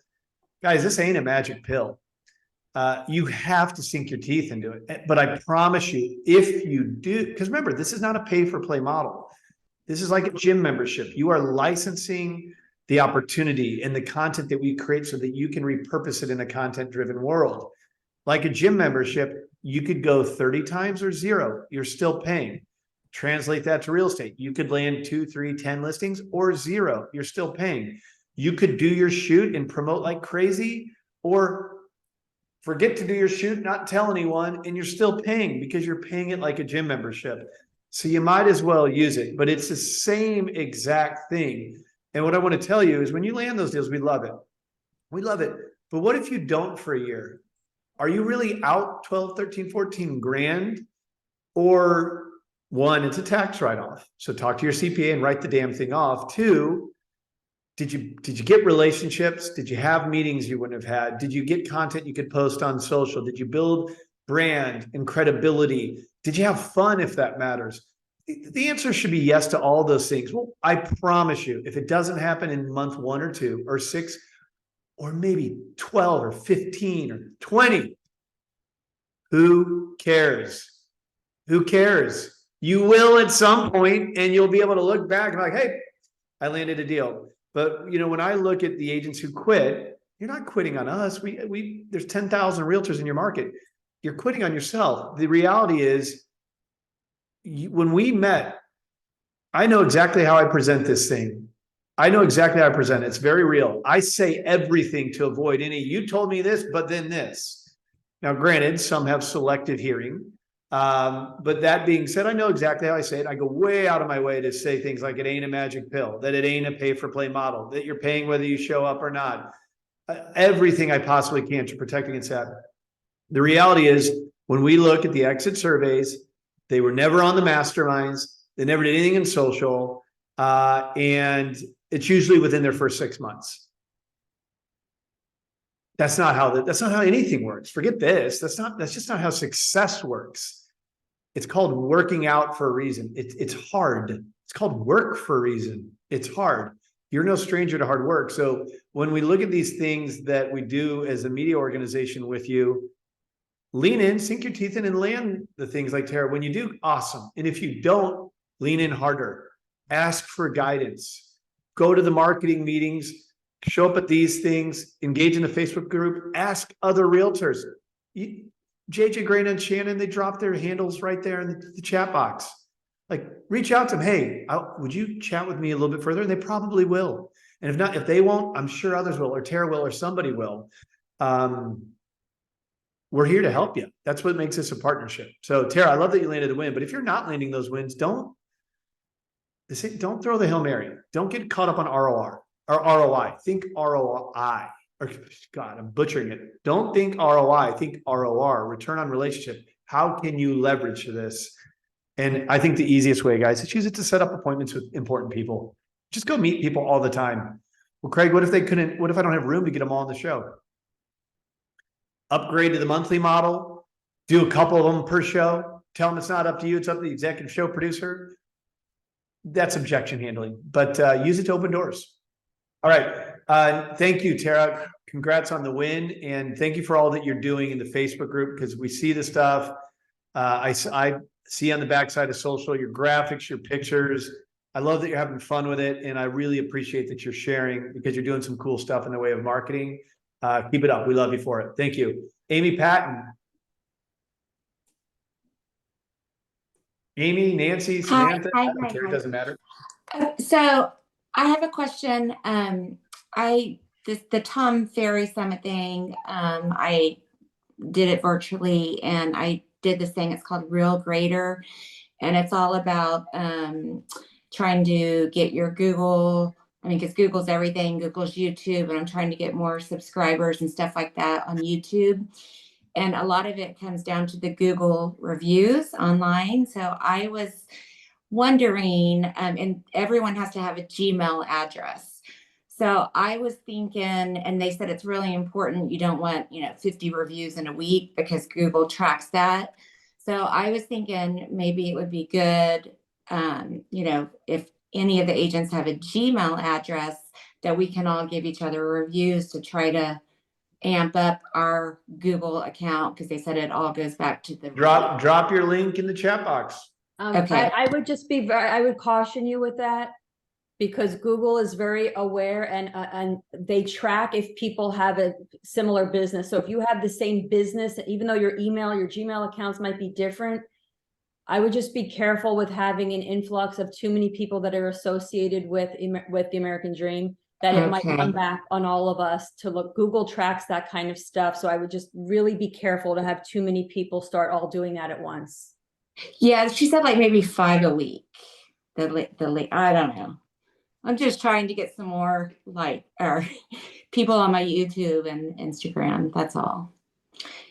Yeah. Yeah, it's a great thought. And maybe you could add onto your email signature your Google My Business link. And then that way, every time you're sending emails, you can have a little call to action. Please share your experience with me. And you can have that in your email signature to everyone you email. And I think that's a great thing. And it absolutely helps with SEO to have better reviews on Google. It's just, I have been involved in companies in the past where too many people who are associated with the same thing, everybody gets shut down. So I'm just saying, let's just be careful with that one. Thank you. That's why we keep you around, Lori. Good stuff. Cameron, you are now the MC. Help the group. Deontay wants to jump in. We've got Samantha Mendoza and Nancy after that. Hey, real quick, I just shot my first episode, so it's going to be done in November. But for anybody who is new like myself, I just wanted to give a quick testimony. I've been shooting out emails like crazy, and I got Circus Soleil, who's affiliated with Disney, out here. Just off of one email. So that the power of the show. And, we're probably going to be shooting that in January. And it's definitely not something that I would have got just by being a realtor. So the full behind the scenes. No, that's cool. So that's not one that you've done. You got one coming up, and that's your intention for an upcoming segment? Yes, correct. Because I shot well, 30 emails out. So they just came after the one that I just shot recently. So killer. So I would just say, man, don't let a good opportunity go to waste. We got press badges that you guys can use to kind of access a lot. I don't know. People in those types of things tend to respond well to that and kind of get you. Lloyd Fox, I don't know if he's on the call, but he broke into the Super Bowl this past year with his. But let's think Cirque du Soleil. So this is a big entity. This means they have PR directors and marketing directors. So you really want to make sure you're getting them engaged. I would hire a listing photographer, pay him $100, maybe take behind the scene photos, provide that to their marketing directors. At some point, ask them to tag you. Does anybody else around me have any ideas that we could feed to Deontay on how to truly leverage that? I'd like to hear from just some of the things I'm not thinking of, certainly behind the scene photos, engaging their marketing director and PR director, trying to get meetings before with the influential people there, meetings after, creating a runway, of hey, friends and family, so excited. I just got invited to do a segment here. That's how I would post it into social around it, where, you're letting people know that they've invited you to speak at. I mean, it makes you look like a badass, right? By saying that. And what should I interview? What should I do? Use it as an excuse to create socialization in your social media. What other ideas, Lori, do you have, or anybody else? I was just going to say, maybe they would let you come for a rehearsal, and then you could do some shooting of them rehearsing, so you can already have footage in advance to tease out. Yeah. So right now, that's what we. I get to tour the behind the scenes right now. They're going to allow me to meet with the artists, and they ask what would I like to do. So I'll be able to kind of do some training and jumping on some trampolines and stuff like that. So that's what we have so far. So cool. Wow. I would also encourage the artists, the performers, maybe they would be willing to tag the show or tag you, and like you capture some footage of them in advance, share it with them, and then would they be willing to put that out there and help you promote it, because it's ultimately promoting them and their performance. I got one for you. So years ago, when I was hosting the show here in San Diego, we had a show called Operation American Dream, which was niched on military, because we're a military town.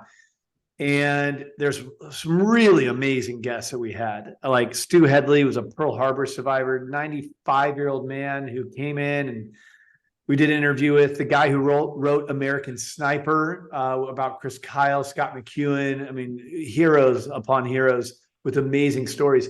Well, I don't know why I was so special, but they asked me to be the MC of the military ball, the 30th anniversary of the military ball.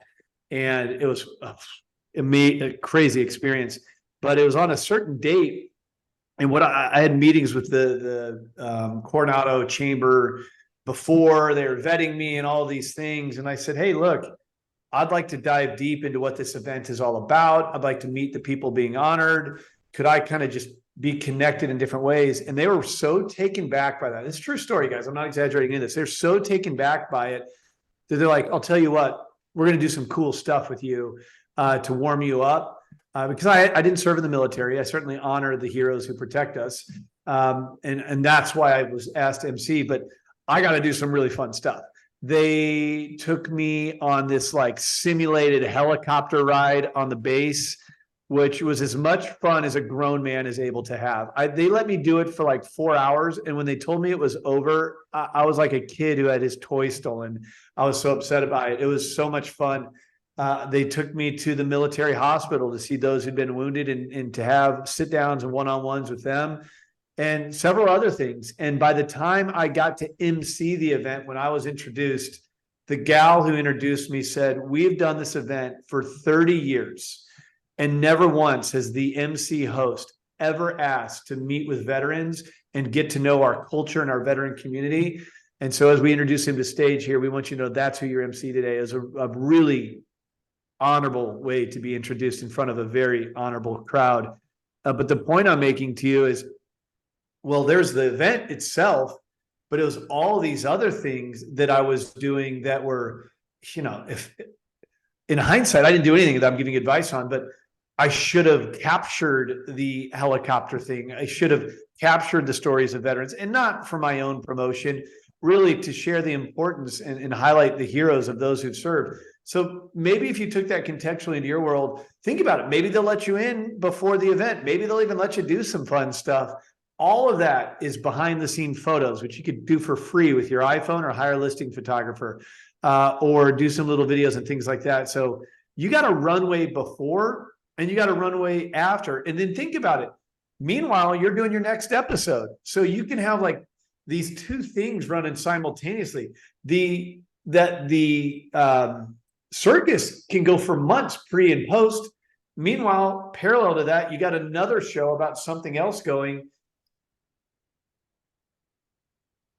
I mean, I love it. Exponential content and engagement. And the beauty of it is, it's not, look at me, I'm the greatest realtor.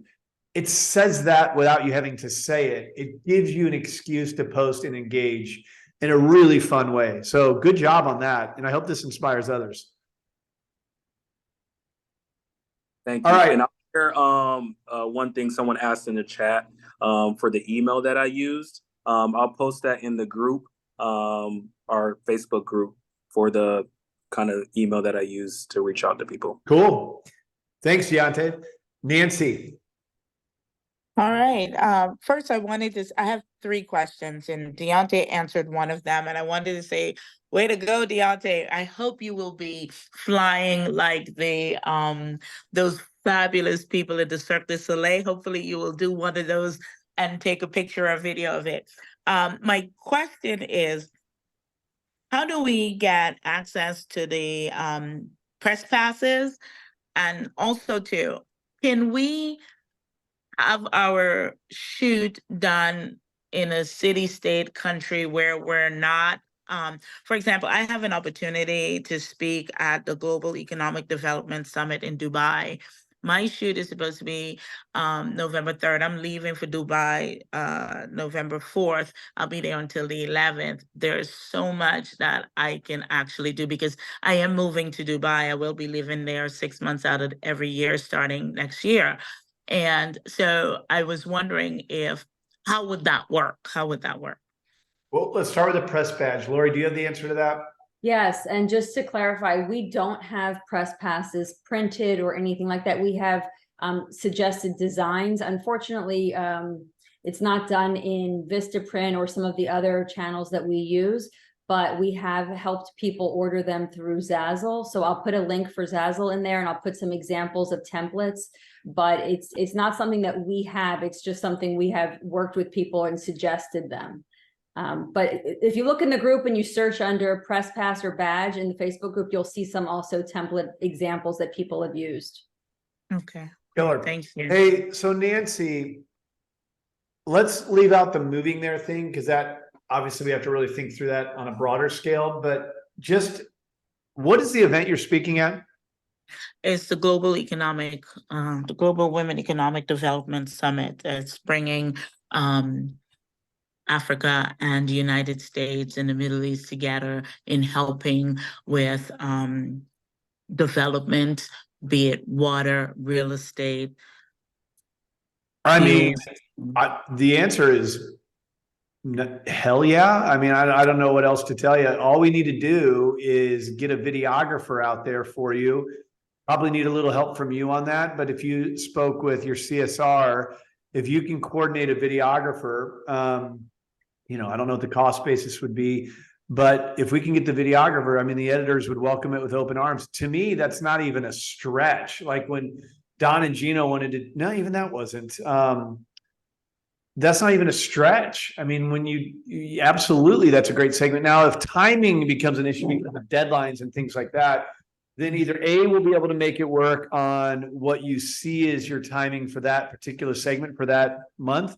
But if not, then what you would do is just use a future segment and just, record it when you're there in November. And maybe that's your December, January, February segment. but absolutely you should do it. Everything I just said to Deontay, I would do that with leading up to it. The funny thing about B-roll, guys, is your iPhone actually is pretty damn good. I mean, you can literally get footage of you walking onto the plane, hold the iPhone on its side and capture little things. Now, whether that got played into our segment or not for editing, I don't know, but you should be creating all kinds of marketing stuff around it, little sizzle reels, things like that. But the segment itself, I mean, the host of a national TV show in America is going to Dubai to talk about the development of real estate and land and water. I mean, yes, that's absolutely doable. And I think it makes tremendous sense. So I love it. And just like we said to Deontay, don't let a good opportunity go to waste. We'll create a great segment for you. Something like that. We'll put our best editors, our social media strategies. We'll drive a ton of views. And I'm sure there's a lot of ideas we'll come up with as that idea comes to fruition that we'll lean in with you on. But that's what I was talking about, guys. Like Julia landing Deion Sanders or the Tito Ortiz or whoever. That's a big deal. So don't just go do things. Let us know and let us see if we can't throw some resources at you to blow it up. Okay, and one other, well, I think it's two other questions. The media kit, will you guys help us design a media kit? Because I have 3 individuals that I would really, and I've met all 3 of them several times, but don't know them, that can call them up and say, hey, do you want to be on my TV show? Do you have a media kit that you will help us design or help us create? Already designed. It's in Dream Dash. Correct. Yeah, I'm putting a link in the chat right now for it. As well as the Resource Center. And I'm one of those people. I'm gonna be one of your little problem childs. I don't even think I've joined the Facebook group because I don't even know if I'm sure I received an email, but I don't know. I don't think I joined it because I don't know how to go there and get to it. To the Facebook group. So is there any way somebody? We're putting it in the chat. Yep. Thank you. Hey, I'm just glad you're on the mastermind. Look, Facebook group is there to be the day-to-day in between to connect with your peers and share great ideas. And I don't know, I love the network. That's why I love this call every month is I get to look across the country and look at all of you that are all doing the same thing in different cities. Facebook group is just to stay connected, but I just love that you're on the mastermind and you just brought a really big idea to this meeting. So thank you. Samantha Mendoza. I was just going to share from my comment above earlier and some of the things that you've said. I've been in business for a long time. I have a lot of connections and none of them mostly in real estate. So that's been a huge blessing for my sphere. So I took my first episode and did something, and I've had lots of conversations with Cameron about it that could have been very controversial for some people, especially right here where we live, because some of the events around that community were actually canceled because of some racism situations. So we thought, let's make it positive media, as Craig always says.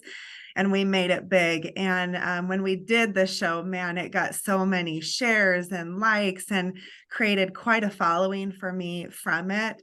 So I was really big on doing the controversial thing in a positive way. And then when we turned around and did the release party or whatever you want to call it, I did it as a networking event primarily. That was the whole purpose. It wasn't about look at Samantha on the screen. It was about let's look at the subjects of the event. And the weather screwed it all up, but we made the very best of it because it was outside. And when you live in Northern Nevada, you get every season in one day sometimes. So we went from sun in the morning to rain for the event at the drive-in theater, but the whole episode was around the lowrider community. And so we wanted the cars to be a main focus.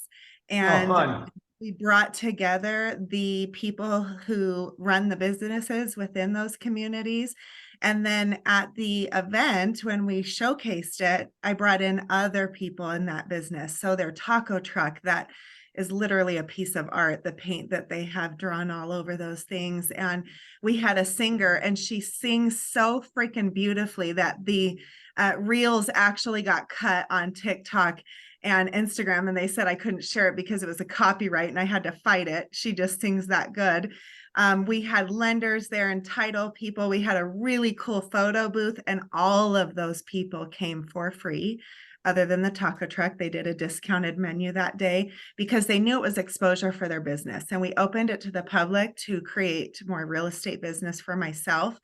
As a result of it, when the episode finished, it was a great way to highlight the drive-in theater that also doesn't get a lot of hype here anymore because it's a little older. But what bigger TV can you present this episode on, right? And when they were finished and it was done, people were jumping out of their cars in the rain crying.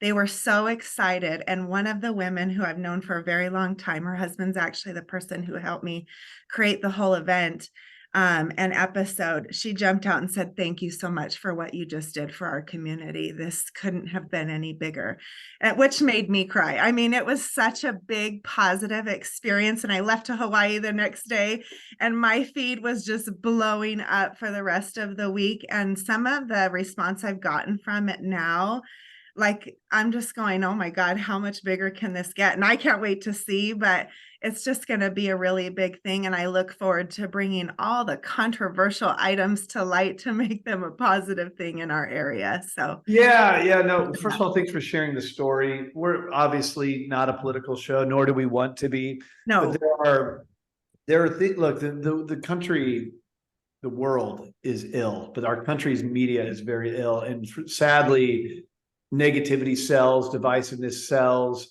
And, you know, we have this kind of internal mantra. You hear me say it all the time, positive media. I'll tell you a couple examples of that. We had an internal company call a few weeks ago and some new staff, and it was really, and actually I'm going to get even more narrowed in here. I was in Portland last week, and Holly, I don't know if she's on the call, but she's one of our CSRs. And she sat in a room. She's been with this company for 8 days. And I made her speak to a group. She's only been with the company for 8 days. And here I am making her speak to a top producing room of realtors. And she doesn't even know us that well.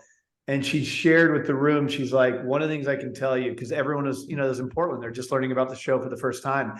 And she said, one of the things I can tell you is all the people of this company, they're so positive in their approach to everything.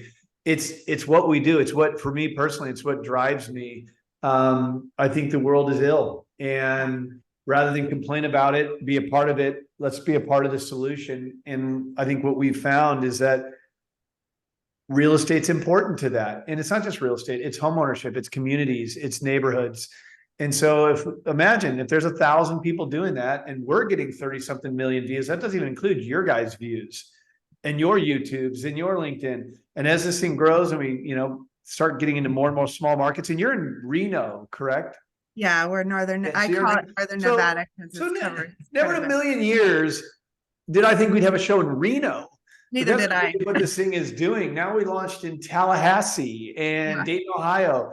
That we're going to be covering every square inch of this country here soon enough, with a collective voice of positive media niched in real estate. And what you just shared there, lightness beats darkness. It doesn't mean feeding into it or being more divisive or winning arguments. It's actually doing the exact opposite. And unfortunately, in normal media, you get drowned out. In ours, we want to highlight that. And honestly, I think we all know that that's what people really want, but the tail is wagging the dog in the media, where they kind of force this onto us, and there's enough people that click those links and advertisers pay for that. Well, we don't have advertisers. You're our advertiser. You pay the licensing fee, which funds our model. That's how we stay commercial free. So I really appreciate the take on it. If I can add to that, when you talked about, did we go to these meetings because it says Emmy or all these other reasons? I went because I was curious, because y'all kept blowing up my email from a referral I got last year. So I was like, what is this talking about? And I'm going to bring my mace to this quiet little room because I'm not sure who's actually going to take me and run. We were curious, right? And I thought, I'm going to take this not because it's media, not because I'm on TV, but because this truly can be a platform for so many of us to not just focus on real estate. That real estate will come. The taco truck, the family of 5 brothers that run it said, "You're our real estate agent and we want to buy a house from you," when that event was over. So I did what I was supposed to. But for me, I've always wanted, especially since 2020, and I have a community of people that I belong to, that I really want to take this and go, you know what, you guys open your freaking eyes and let's see what this world has. I might be this little white girl that dresses all fancy over here, but I know a lot of people and I'm going to show you who they are and what they can give to you. And that is really what my focus was. And that might not be what everybody else is looking at, or maybe not the right thing. But if this is the platform to open somebody's eyes and we bring some cool shit to it, I'm okay with that. Love it. Thanks, Samantha. Cheryl, I don't think we've unmuted you yet, so I'll do that, I think.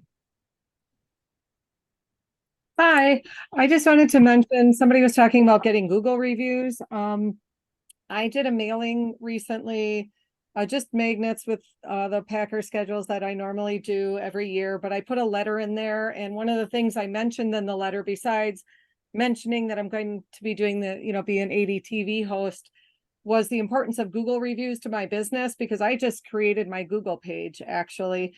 And I had 0 reviews, and I just sent those out a couple of months ago, and I have 18 reviews. So it's not a ton, but it's a start. And I still have some other things I'm going to try on social media. And as somebody mentioned on the email signature as well, but I just put it out there that I needed them. Oh, and I also, the other part of that is I'm doing a drawing for the people who leave me a review for a gift card. So just to thank them for taking the time to do it. Very cool. Thanks, Cheryl. I'm going to give you guys a quick idea here. If you have a pen, this is just a very simple, but I think effective content strategy. So we give you the MP4 of your segment. Well, that's so you own it.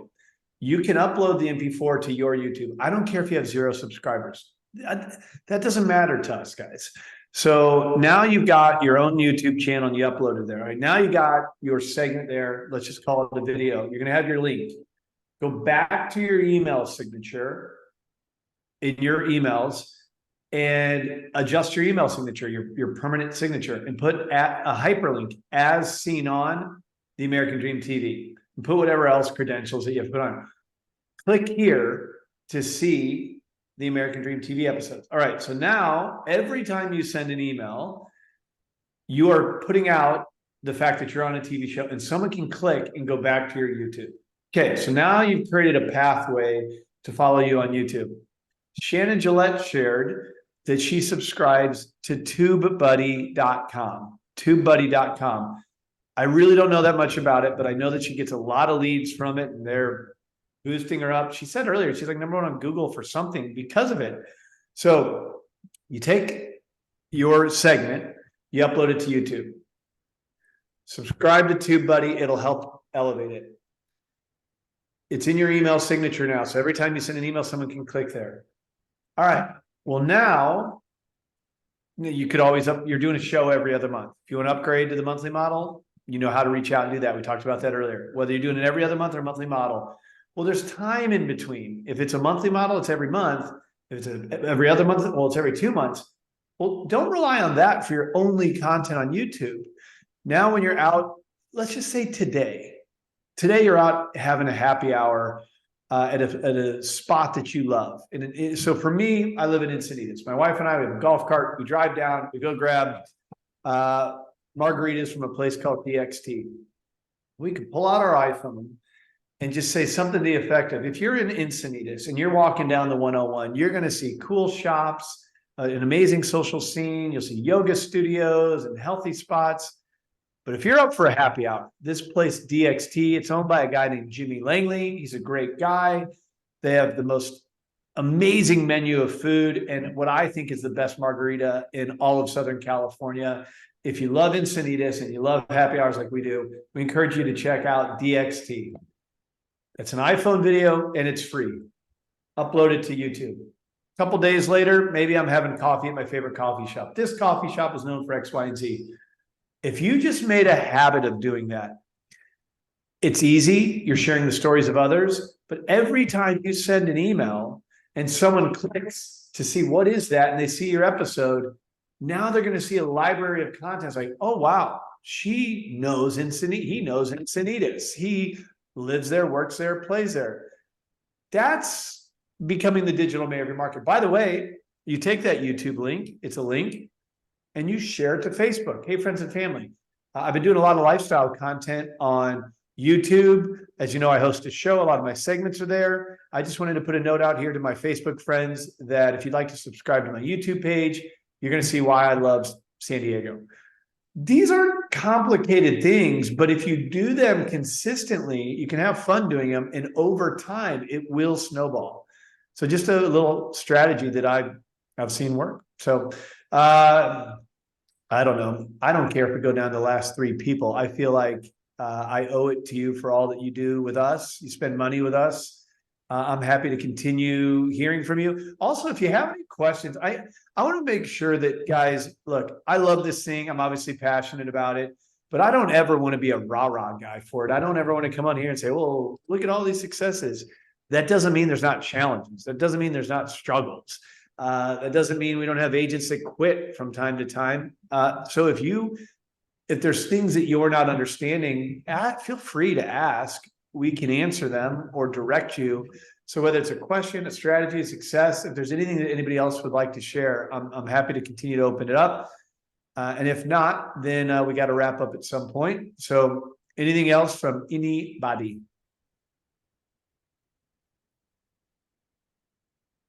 All right. Well, thank you guys for being on the call. My lone survivors here at the end.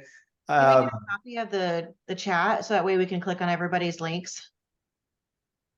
I don't know, but we will In post the, a in the recording. recording, the chat, Yeah. it's saved. So when we send out the recording, you'll also be able to see the chat, but I can also download it as a TXT file and I'll include that as well. Thank you. It doesn't look very pretty. You have to read through a little bit, but it's there. The And content. everybody, that Facebook group is the ability to communicate between now and the next mastermind. And don't forget, Lori's got her marketing immersion meeting as well. I'll give you another hack here in parting. Dave Panazzo in Phoenix told me he's paid for several years of his partnership by the referrals he gets from other realtors. Miranda is no dummy. She's a great marketer. She's sharing her best practices in there. When you do that, it elevates you. It increases your following. It increases your engagement from other agents who are seeing what you're doing. It increases you being top of mind to other successful realtors in other cities who might have a seller who needs to buy in your market. It's just a smart place to kind of elevate yourself to the rest. And we appreciate it because, it's just great content in there, inspiring others. But they're selfishly speaking, like there's ways to grow from that. Not only in following and engagement, but there's going to be a referral while we were sitting here, I saw Tara Polly. I got a client that's moving to Milwaukee. Well, if I were an agent in Milwaukee and I've been vocal, people would think of me, so keep that in mind. But between now and then, I just want to say thank you for being on this call. I hope it was of value to you. If there's any way I can bring more value to them or anything else that you think that we could be doing that would enhance your experience as a host, the opportunities that this thing can create, please, we really do adjust off of your feedback, not off the negative Nancy stuff, but those who are like, hey, here's what's working for me, but I'm having this struggle or this challenge. Please let us know. We're here to get better every step of the way. All right. Thank you guys. Appreciate it. I really love these calls and I thought today was a great one. I hope you do too. And I look forward to catching you on the next one. In the meantime, I'll see you on Instagram, tag us, and I'll see you in that Facebook group. Cheers to your American dream.